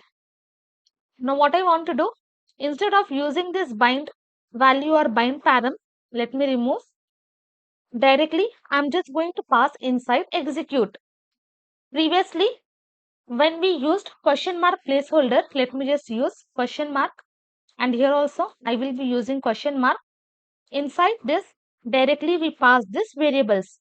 Paste, again copy, and here I am just going to paste. Save it. Refresh this one. I got the result. While passing this question mark placeholder, whatever variable we have created, we have just passed that variable. But now we are using colon placeholder. So for that, let me show you how we have to pass. I will write colon place. Then for this one, colon name. I will just remove this entire thing. Instead of passing in this way, we should be writing our placeholder, that is place. Then we are going to use arrow symbol. Okay, this is equal to arrow symbol, how we use for this associative array. Same symbol we are going to pass. After this, I'm just going to pass my variable on which we have assigned the value. Then for second one, separate with comma. Again, wrap inside single quotes. Pass our placeholder, copy, paste, use this arrow symbol. Then we should be passing our variable, copy, paste. Save it. Refresh this one. You can see we are able to access the same result. Now here, let me just change it to Mumbai. And here I will just write or. Save it. Refresh this one. I am able to access all the values where my place is Mumbai and employee name is Khanam. Okay, this is how we can pass the values and we can bind the values using different methods. But if you want to pass inside execute, this is how we are going to pass and we are going to get the result. In this lecture, using colon placeholder, let us try to insert one record inside the database. We are having this default code. We have included connect.php, and using this set attribute, by default, I have set the fetch style as fetchAll. Below this, I will be creating one variable. I will just write employee name is equal to, I will just write here Shekhar. Below this, I will be writing place. Place, let me just write here New York. Then we are having age. Age is equal to 34. And finally, I will be writing date of birth. I will simply write 1990. Okay, now these values I just want to insert inside the database. So for insert, we have to write insert query. Below this, I will create one variable. I will give my variable name as insert query. This will be equal to, I will be using prepare statement. Prepare. Inside this, I'm just going to write insert query. I will write here insert into table name. My table name is employee data. And here I have to pass all the columns present inside my database table. So here, first I am having employee name. Let me just show you. Maximize this employee name, place, age and date of birth. So employee name, then we have employee place, then we have employee age, and finally we are having employee date of birth. Exact same column name you should be passing. If you do not pass, then you will be getting error. After this, I will be writing values. According to insert syntax, even if you don't write this column, directly if you pass the values, it is going to work. But for your understanding, I am just going to write this. Now, while inserting the values, what I have to do, instead of passing these variables, I am going to use my colon placeholder. And for placeholder, we can give any name. Let me just write here colon. I will just write here same name, employee name. I'm just going to write exact column name, but you can give any name. But do not forget to put colon. If you do not put, then it is not going to work. And while passing the values, you do not have to wrap inside single quotes or double quotes. Then next colon, I have employee place. Again colon, employee age. Again colon, we are having employee date of birth. Now using this placeholder, whatever values I am having, I just want to insert in my database. Once my prepare is ready, now instead of using bindValue or bindParam, let me use execute function. Inside that, I will be passing all these values. So how we are going to do? Insert query, arrow symbol, execute. Now inside this array, how we passed? First, we should be passing this placeholder inside single quotes or double quotes. Then this arrow symbol, and I have to assign this to this variable. Then separate by comma, copy this placeholder, wrap inside single quotes, arrow symbol, just place this variable. Again comma, inside single quotes, copy this, paste it here, again arrow symbol, and here I will be writing my variable age. Separate by comma, wrap inside single quotes, this is my placeholder, again arrow symbol, and inside this I'm just going to paste my variable. Okay, using execute only, I have passed all the values and I have binded entire thing. Now save it. We are not going to fetch any data, so you do not have to fetch anything. We are inserting this data inside the database. Now I will come here. I'm just going to refresh this. I am not having any error. I will come here. I am having only 4 records. As soon as I refresh, you can see now I will be having 5th record which is inserted. First you have to refresh here, then you have to refresh the database and you will be having this record inserted. So directly I have given 1990. You can update the query and you can change the data as well. But as of now, you should understand using this colon placeholder, this is how we are going to insert the data. You simply have to pass the values to the variables, write insert query and pass the column names. And here you should be passing the placeholder. And for this placeholder, you can give any value. Now instead of using bindParam or bindValue, directly inside execute function, I have passed this data. I have binded all the values and I have inserted the data inside the database. In this lecture, let us understand some advanced fetch styles using which we can fetch different data from our database. And these are some of the advanced fetch styles. We are having fetch column, using which we can fetch the column. Practically, we are going to understand all these fetch styles. Then we have fetch group. Using this, we can fetch the data in a group. Then we are having fetch unique. Using this, we can fetch unique data. Then we have key pair, using which we can fetch the data using key pair values. And finally, we are having fetch class.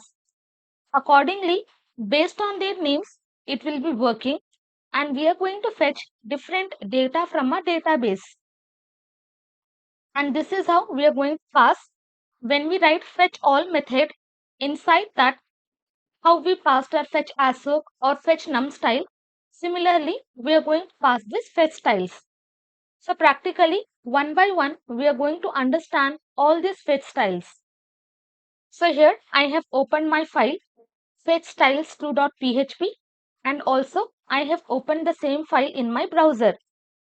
Now simply what I have done, I have used prepare statement, I have executed, and I have selected all the data from my employee table, and I'm just fetching all the records from table. Now what I just want to use fetch column. So inside this fetch method, I will just write here PDO fetch underscore column. Save it. I will refresh this one. Now you can see what I got. I got array, but here I am having some numbers displayed. But what are these numbers? Okay, we are not aware what are these numbers. Let us come to database table. Open this, open database, open table. Inside this, only for employee ID, I am having 1, 2, 3, 4, and 5. So same data I got here. So using fetch column, we can fetch first column from our database, and that will be displayed in the form of array, and for entire data, index will be assigned. Now here, if I just want to fetch name, index will be starting from 0, 0, and for name, index number is 1. So after this, I'm just going to give index as 1, save it, refresh this one. I'm able to access all the values of employee name. So what it is going to do? It is going to access one column present inside the database. And whatever column you want to fetch, you can easily give that number, that is index number, and you can fetch that column. But one thing you should remember, index number will be starting from 0. So if you just want to fetch employee age, then 0, 1, 2, 3. So you have to give number as 3. Only then you will be able to access employee age. Save it. Come here, refresh this one. I am able to access employee age. Now let us see second style, that is fetch group. Let me copy, comment. Below this I will be pasting.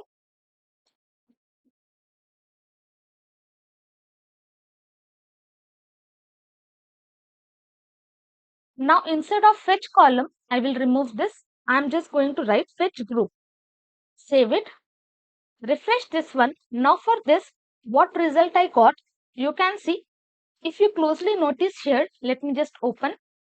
Here I am having 1, and for this entire array and whatever index I am having, entire data is displayed. This is 2, this is 3, this is 4, and this is 5. And these are nothing but, these are IDs present inside my table. These are not index number. For this first ID, the entire data is grouped. And whatever data I am having inside my table, that is grouped. Employee name, place, age, and date of birth. And using employee ID, we have just grouped this data. And why it has selected employee ID? Because we have used start. So from table, it is accessing first column. Now in place of this, if I just write employee name, I will write employee name, save it. Now I will just refresh this. Now based on employee name, the data will be grouped, and whatever data we are having, accordingly it has to be displayed. But as we are selecting only employee name, our array is empty. After this, let me just write employee place. Save it. Refresh this one. Let me just write comma. Refresh this. Now you can see for this employee names, data is grouped using employee name, and inside that it has accessed only employee place. Place value is displayed.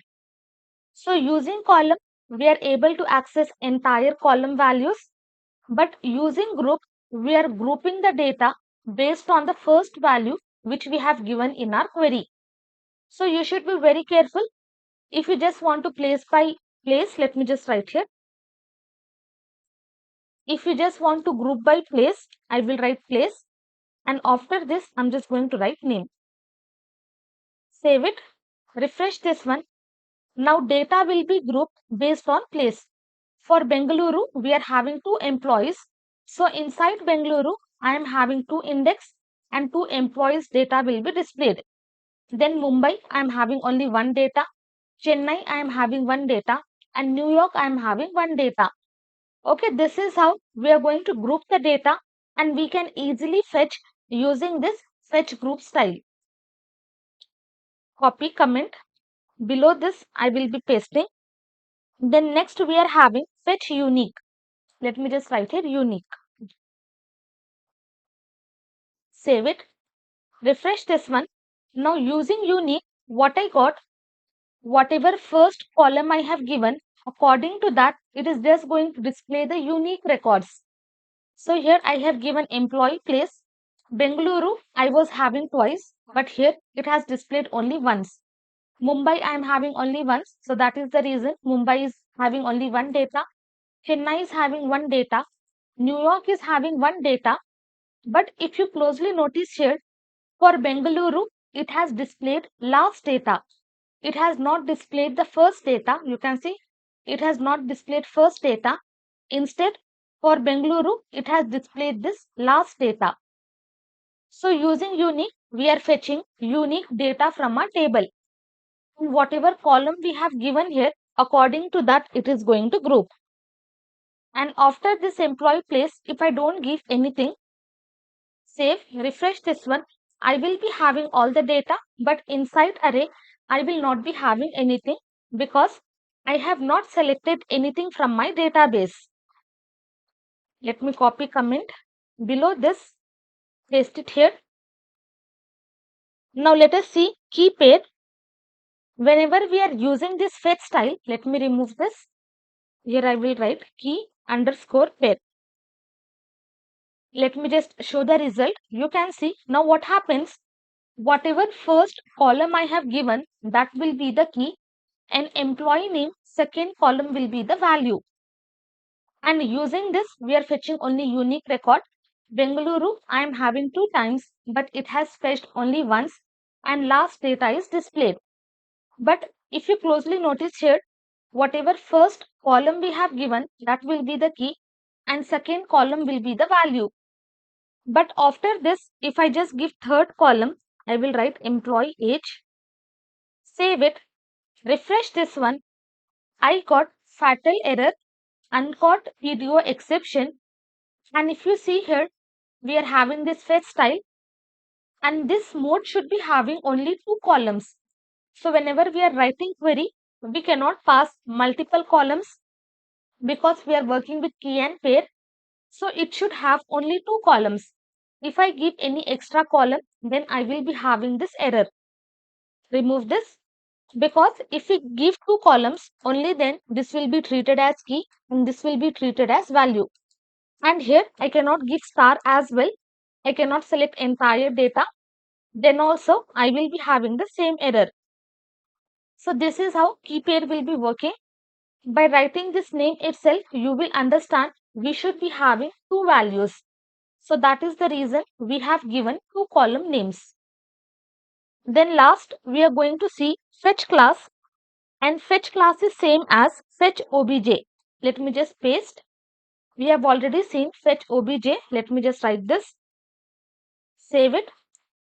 refresh this one, you can see it has fetched all the data and it has wrapped inside array, and we got standard class object. Now similarly, if I just write here fetch class, save it, refresh this one, again I will be having the same result. Based on your project requirement, you can use the fetch class, but while using this fetch class or fetch obj, you can select any one of this. And if you want to display the data in standard class object, you can use any one of the fetch style and you can display the result. But this is how this fetch styles will be working. Unique is going to fetch unique records. Then we are having column. It is going to fetch the column data. Then we have this fetch group. Using group, data will be displayed. We are having key pair. Using this, we can display the data using key value pair. One more important thing which I forgot to mention. Here, I have set the attribute and I have given default fetch style as fetch as soak. Let me just comment. I will just come down. I'm just going to uncomment this unique one. Refresh this. Now you can see for this one, I got associative key as well as I got the index number. Previously, I have set this default style. So that is the reason this index was not displayed. But maybe for some reason, if you have not set the attribute and you want to display unique data as well as data has to be only associative array, should not be containing this index, then what you can do, you can use pipe operator, you can use PDO colon fetch underscore assoc, save it, refresh this one. Now you can see only keys will be displayed. You can either set like this. Okay, we have already seen how to set. You can either set like this, or if you want to use two fetch style in only one method, then you can separate using pipe operator and you can display the data. Then you can separate with pipe operator and you can display the data. In this lecture, let us understand some of the methods which we can use to fetch the data from the database. Now here, if I just want to count how many rows of data I am having inside my database, for that we are having built-in method available. So after executing my query, okay, this is the entire data inside which I am having 5 records. What I will do, I will write here echo. I will be writing fetch records, arrow symbol, and I'm just going to use this method, row count. And this C will be in capital letter and this entire thing will be in smaller case. Save it, refresh this one. You can see I got the result as 5. Why I got 5? Because I am having 5 records in my table. Count 1, 2, 3, 4, 5. So that is the reason I got result as 5. So using this row count, we can count number of rows present inside my table. You can also add where clause here. If I just add where employee place is equal to Bengaluru. Let me just write in single quotes. Save it. Save. Refresh this one on line 6. Let me check. I will just change the spelling. Save it. Refresh this one. I got 2 because I have fetched only 2 records where my place is Bengaluru. So that is the reason I got the result as 2. So using this row count, we can count number of rows present inside the database. I will just comment this entire thing. I will come to insert query, which we have worked. And from here, I'm just going to copy this entire data. Copy, close this file, and below this, I'm just going to paste. Now, instead of Shekhar, I will write Suman. Here, I'm just going to write Chennai. Age, I will write as 35. I will just make it as 89. And this is my insert query. I just want to insert this data. But I just want to find on what ID I want to insert this data. So for that, we are having one method, last insert ID. So after executing my query, I will write echo. I will be writing insert record. That is my insert query. Arrow symbol, I will simply write last insert ID. So using this method, what I can get, whatever data I have inserted and what ID this data is holding, using this method, I can access that ID. Now here I am having 5 records and ID is 5. As soon as I refresh one data, this data will be inserted inside my database and it is going to display the ID of that data. Save it, refresh this one on line 24. Okay, I got call to undefined method. Okay, my mistake.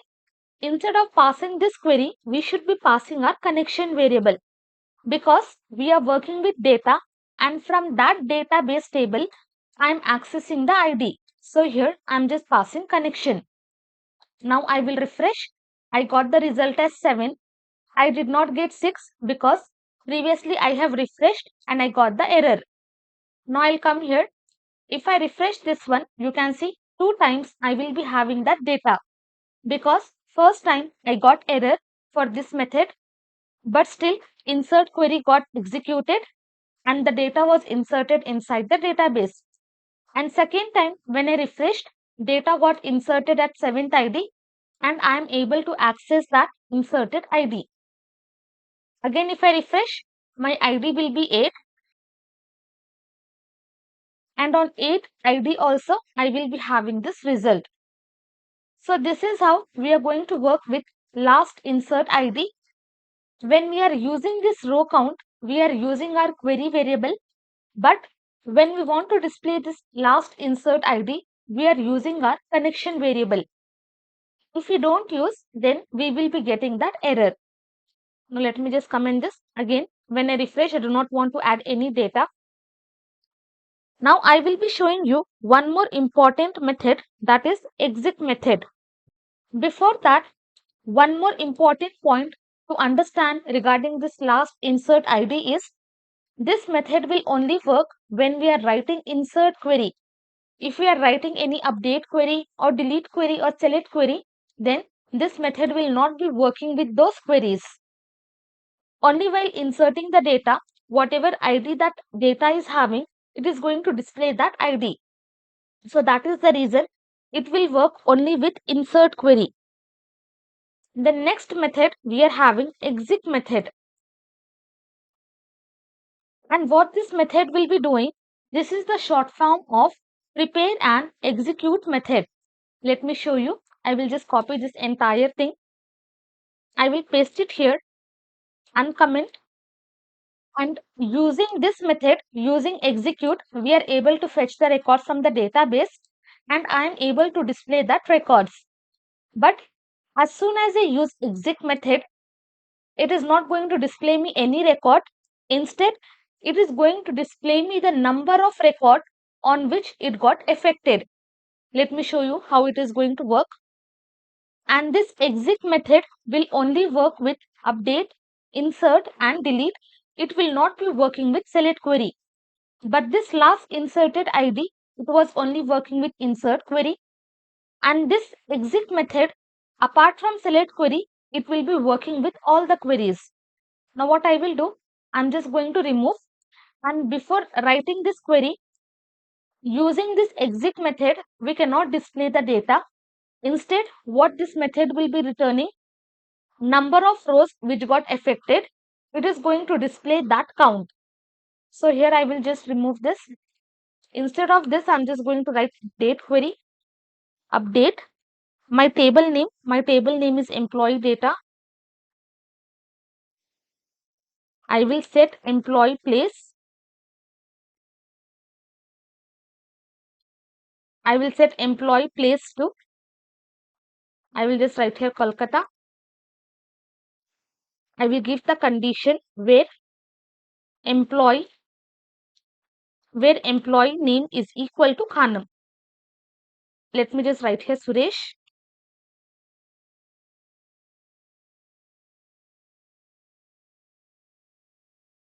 So I have just written update query, update employee data and set employee place to Calcutta where employee name is Suresh. So instead of Bengaluru, now it should display Calcutta. I will just remove this.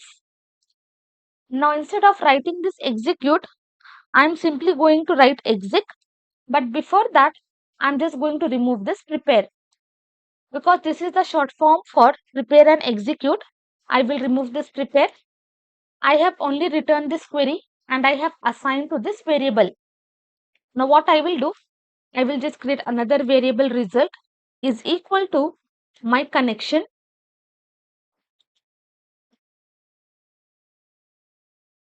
And from that, I'm just going to write my exec function. Inside that, we should be passing our query. I will copy and here I'm just going to paste. Whenever I'm using this exec method, I'm not using my prepare statement as well as I'm not executing my query. So here I have written my query. I have assigned to one variable and I am just going to execute this. But for executing, we should be using our connection variable.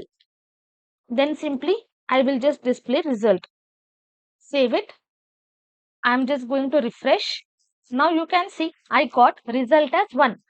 Why I got result as 1? Because using this, it has affected only one record. Now here, let me just comment this entire thing. Because using this exec function, we are displaying number of records which got affected. Previously, it got affected. Now, as soon as I refreshed, I got the result as 0. Here, I will just write Bengaluru. Save it. Now, refresh. Again, it has changed to 1. I will come here, refresh this one. For Shekhar, for Suresh, I am having place as Bengaluru. Again, if I just write here Calcutta, come here, refresh this one. Again, one row got affected. Here, refresh this one. Now you can see data is changed to Calcutta. So using this exec function, we are returning number of records which got affected. Using this last inserted ID, we are displaying the ID number on which record got inserted.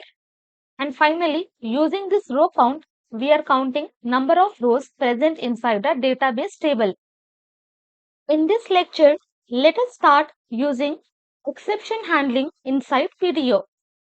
So in our last section, we have completely understood about exception handling and why should we use exception handling. So here, inside this file, I have written this basic code. I am just connecting to my database. Once I am successfully connected, I got this message, connection is successful. Now what I will do, I will just change this one, MySQL, I will just change it to MySQL. Okay, this kind of database is not present. Now as soon as I refresh, I will be having fatal error, could not find driver. This is my error message and you can see we are having uncaught PDO exception. We have not got any exception. So that is the reason we got uncaught PDO exception. Previously, we have seen multiple kind of exception. We had exception class. We had division by zero exception class. Now here for PDO, we are having this PDO exception class. Let me just change this one. If I just give some other database name, I will give TUT, save it, refresh this one. Again for this also, we are having PDO exception and this is my error message, unknown database PDO tutorial. And for all this, we will be having this error code. But what I just want to handle this error. So for that, we are going to wrap entire code inside try block and inside catch block, we are going to catch this exception. So let me just give proper name, save it, refresh this one. This is my result. Let me just remove this entire thing. Now what I will do, simply this entire code I will wrap inside try block. And below this, I'm just going to close try block. After this, I will be adding catch. Inside this, what exception I have to pass? I have to pass PDO exception. And for this, I will be creating one object. I will give the object as $E. Now from this PDO exception, I have to access only error message. So simply I will write echo. From this object, I just want to access the message.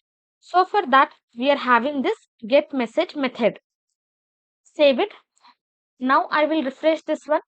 I am not having anything, and also nothing is displayed because I am not having any error. Now I will just change my driver name, save it, refresh this one. You can see I am able to access message and I am able to handle this exception. Let me just change this. I will just change the database name, save it, refresh this one. For this one, you can see I am able to access entire message, and for all the messages, we will be having this error code. Let me change. I will just change the username, save it. Now for username also, I am able to access the message and I am able to handle the exception. Instead of throwing fatal error or instead of throwing any warning, we are just catching that exception and we are throwing that exception. So whatever code you are writing, you can wrap entire connection inside try block, and inside catch block, you can catch the exception. In this lecture, let us understand what is the purpose of transaction in PDO and why should we use transaction. And in this lecture, we are going to see the syntax of using transaction. So first, let us understand why should we use transaction. As of now, till now, we have seen we are having database and we can change the database or we can change the database table using this update query, insert query and delete query. And whatever changes we do, that will be permanent. Suppose you have updated some data in your database table and later on, after 1 month, if you open the database and later on, after 1 month, if you open the database and if you check the table, the data will be updated. Okay, whatever changes we do, that will be permanent. If I do some insertion, after 1 month also, that record will be there. If I delete some record, then after 1 month also, that record will be deleted. So whatever changes I have done, that will be permanent. And why this will be permanent? Because in database, we are having this auto commit feature and by default, it will be on.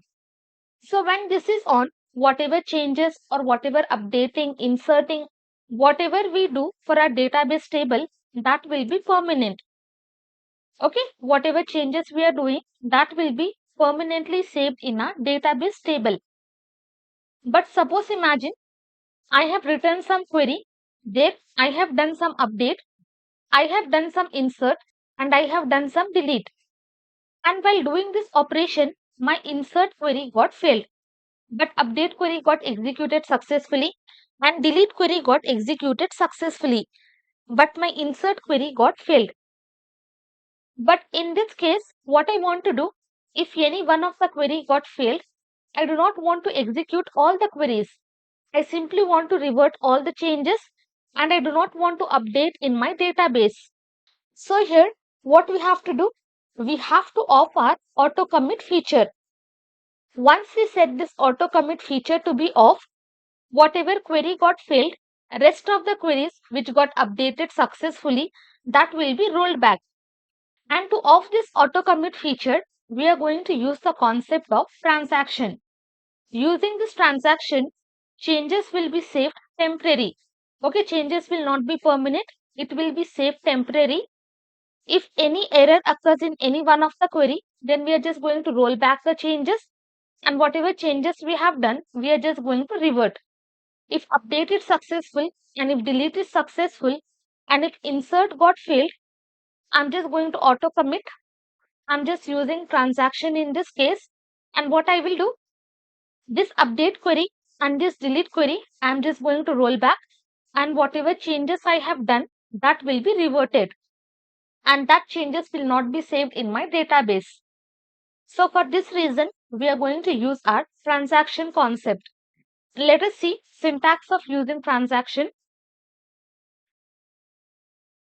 So first, inside our try catch block, inside try block, we are just connecting to our database. Okay, same concept, same syntax we are writing. And here what I have done, I have just written 3 queries: update query, insert query, and again I am just doing some updation. Now here what happened, some query got failed. So in this case, what I will do, I just have to begin my transaction. So to begin transaction, we will be using this begin transaction method. So we have started our transaction by calling this method on our PDO connection object. This is our PDO connection object.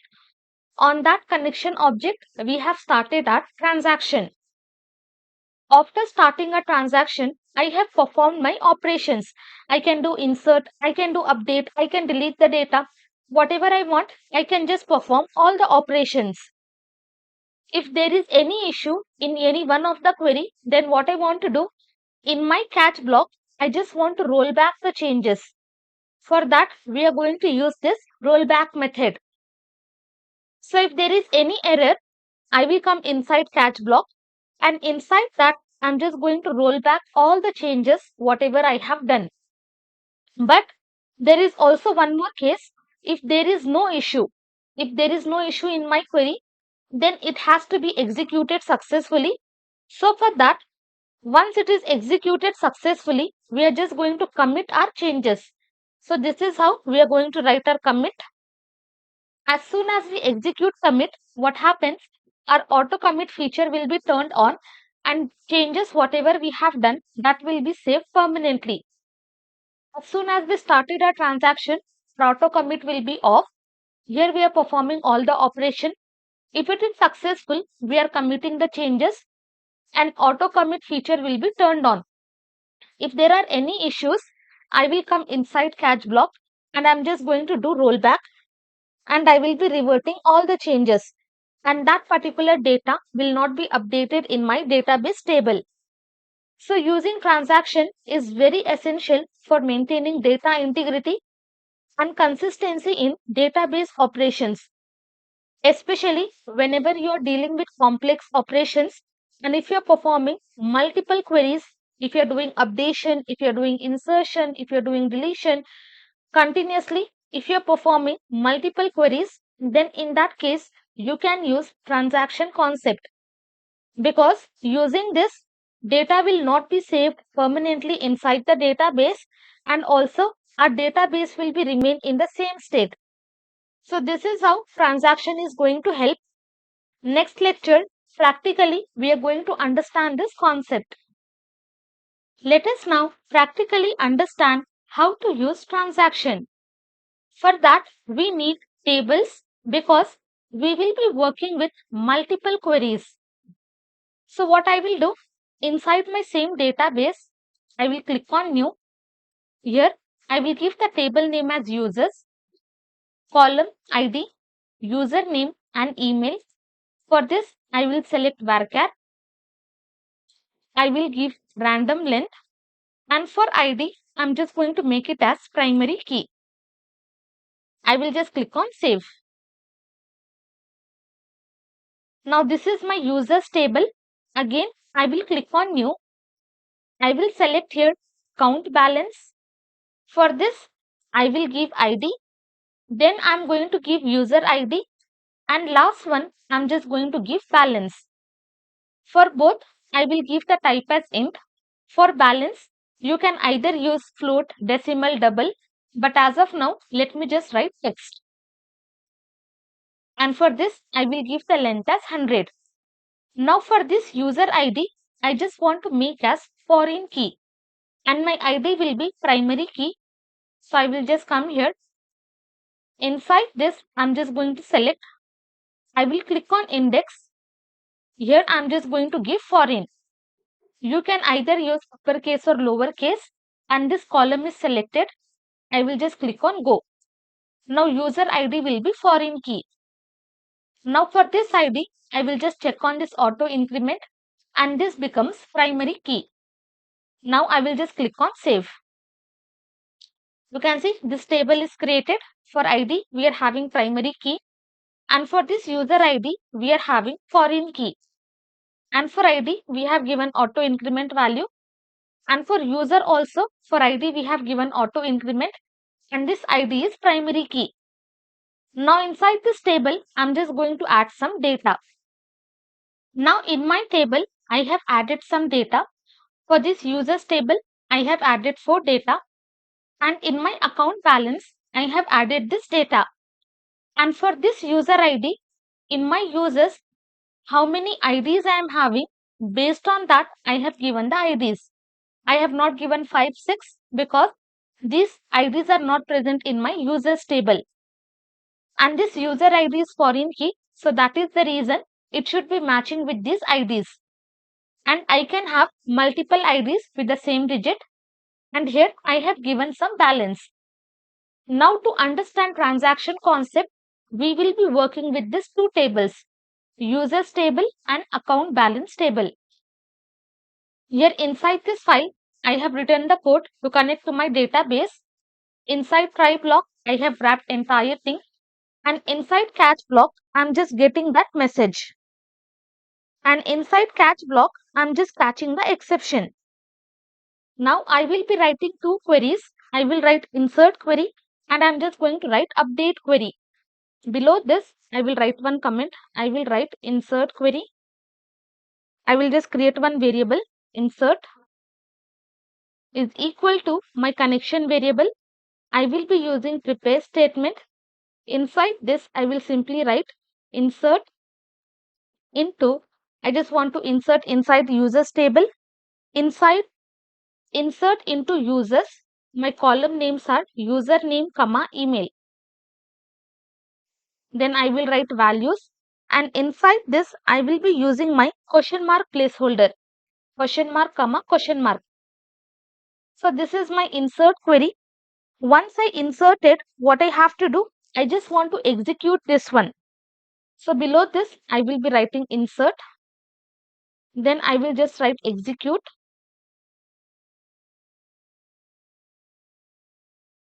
And directly inside this, I'm just going to pass without binding the values. I'm just going to execute my query.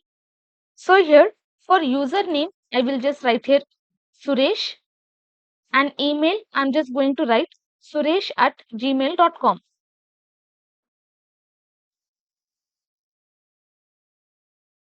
So this is the data I just want to insert in my database. But along with insert, I just want to do some updation in my account balance table. Below this, I will create one variable. I will write update is equal to connection. Again, I will be using prepare statement. Now inside this, I will write update account balance. Now what I have to do, I will set my balance column is equal to balance minus 100. Let me just write balance minus 50. Where I will just give where ID is equal to placeholder. So whatever ID I give, according to that, I just want to update that balance and I just want to subtract the balance by 50. So here I am inserting the data. I will just close with semicolon. After this, for update also, I just want to execute, update, execute, and inside this, I just want to pass ID as 3. So for ID 3, I just want to update this. So here, what I have done, simply I am connected to the database. Then I am performing my insert query. And here I am just doing update query. And both the queries I am just updating. If I just refresh, this data has to be inserted in my database. And this update query for ID 3, my balance has to be subtracted with 50. Come here, in my table, in my users table, I am not having Suresh. So as soon as I refresh, Suresh has to be added here. And in my account balance for ID 3, I am having 390. It should subtract by 50 and I should get 340 as my result. So let me just save this. Come here, refresh this one. Everything is fine. Come here, just refresh this. You can see ID 3, data got updated to 340, and in my users table, Suresh data is inserted. Okay, till now everything is fine. We are successfully able to insert the data. Now here what I will do, I will just change to Rakesh. I will give rakesh@gmail.com. And let me just take my second ID. Now what I will do, I will just do some mistake in my update query. I will just write here sets. Save this. Now what happens, let us see. For ID 2, let me come here. Count balance. For ID 2, my balance is 400. Now as soon as I refresh this, it should become 350. And in my users table, I am having data till Suresh. I will come, refresh this one. I got this error. Let me come to database. Refresh this one. You can see Rakesh is inserted. I will come to account balance. It is not updated. It is still 400. So here what happened? My insert query got executed successfully, but my update query did not execute, and my table is also not updated. So in this case of situation, what I want to do, I do not want to perform both the queries. If I am having any error in any one of the query, then I do not want to execute both of these queries. So in this case, we can use our transaction concept. Now here I will just change it to Suman,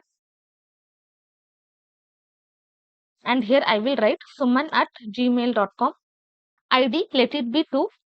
First step to use transaction is to start transaction. And how we are going to do? Below this, I will write connection. Then I will be using arrow symbol. We should be using arrow symbol, but in our syntax, I used equal to. Sorry for that, but it should be arrow symbol. And here I'm just going to write begin transaction. I will just open and close parenthesis. So once I have begin transaction, what happens? Our auto commit feature will be off inside the database. Then second step, if I am having any error, now instead of PDO exception directly, I will be writing exception. And what I will do, I'm just going to roll back all the changes. Connection, arrow symbol, I'm just going to do rollback. Using this rollback method, whatever changes we have done to our database, that is going to roll back. Below this, I will simply display this message. My transaction got failed. Transaction got failed. And after this, I will be writing this message, $E. I will simply use this get message. Okay, I have started my transaction. Using this, my auto commit feature got off. If I am having any error in my query, I will come inside catch.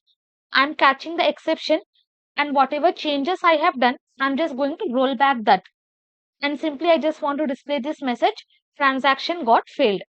If everything is successful, what I have to do? I have to commit the changes.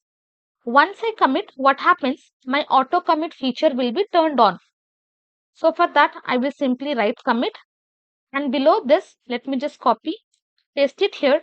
I will write transaction got successful, or simply I can write transaction successful. Save it. Now here in my update query, I am still having this issue. Now I will come here, refresh this one. I got transaction got failed, and using that get message, I got this entire message. Now if I come to this database, here I am having Rakesh. As soon as I refresh, you can see Suman data is not inserted, as well as in my account balance, ID2 is not updated. I hope you understand the concept of transaction. Now I will just set back. Now everything is fine. We are not having any issue. So changes will be committed, and I should be having this message. Come here, refresh this one, transaction successful. Come here. Now you can see I am having 400. Refresh this. Now it got updated and I got 350. In my users table, Suman data is also added. Okay, this is how we are going to use this concept, and this concept is very helpful when you are dealing with multiple queries. In this lecture, let us understand four parameters which we can pass while connecting to the database. And here I have set the default attribute, that is fetchAll. Now below this, if I just want to set another attribute, again I will be writing like this. Here let me just change it to error mode.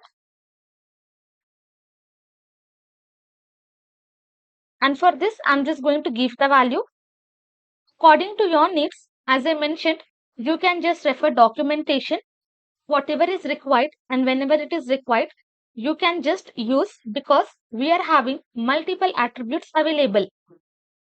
And for this, I'm just going to give error mode exception. Save it. I will not be having any error, but still what we are doing, we are repeating our code. I do not want this one. So what I will do, I will just create one variable options. You can give any variable name. I will just pass as an associative array. So this value, whatever I am having here, this will be treated as key, copy, paste. I will be using this arrow symbol, and I'm just going to pass this value. First value, separate by comma, then this will be our key, second value, copy, paste, arrow symbol, and again I'm just going to paste its value, copy and paste. And these two lines I'm just going to comment. Now, as soon as I refresh, again I am not having any error, but this option parameter we can pass as fourth parameter while connecting to the database. Again, if I refresh, you can see nothing happens and I am not having any error. Now, if I just want to fetch the records, let me come here. I will just copy this query,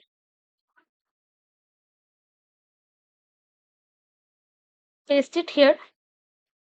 Now, simply I have used fetch all. Refresh this, you can see I am able to access these keys. Okay, because we have passed this attribute as fetchAll. Now, if I just remove this, let me remove. Refresh this one. Now, both I will be having keys as well as I will be having index.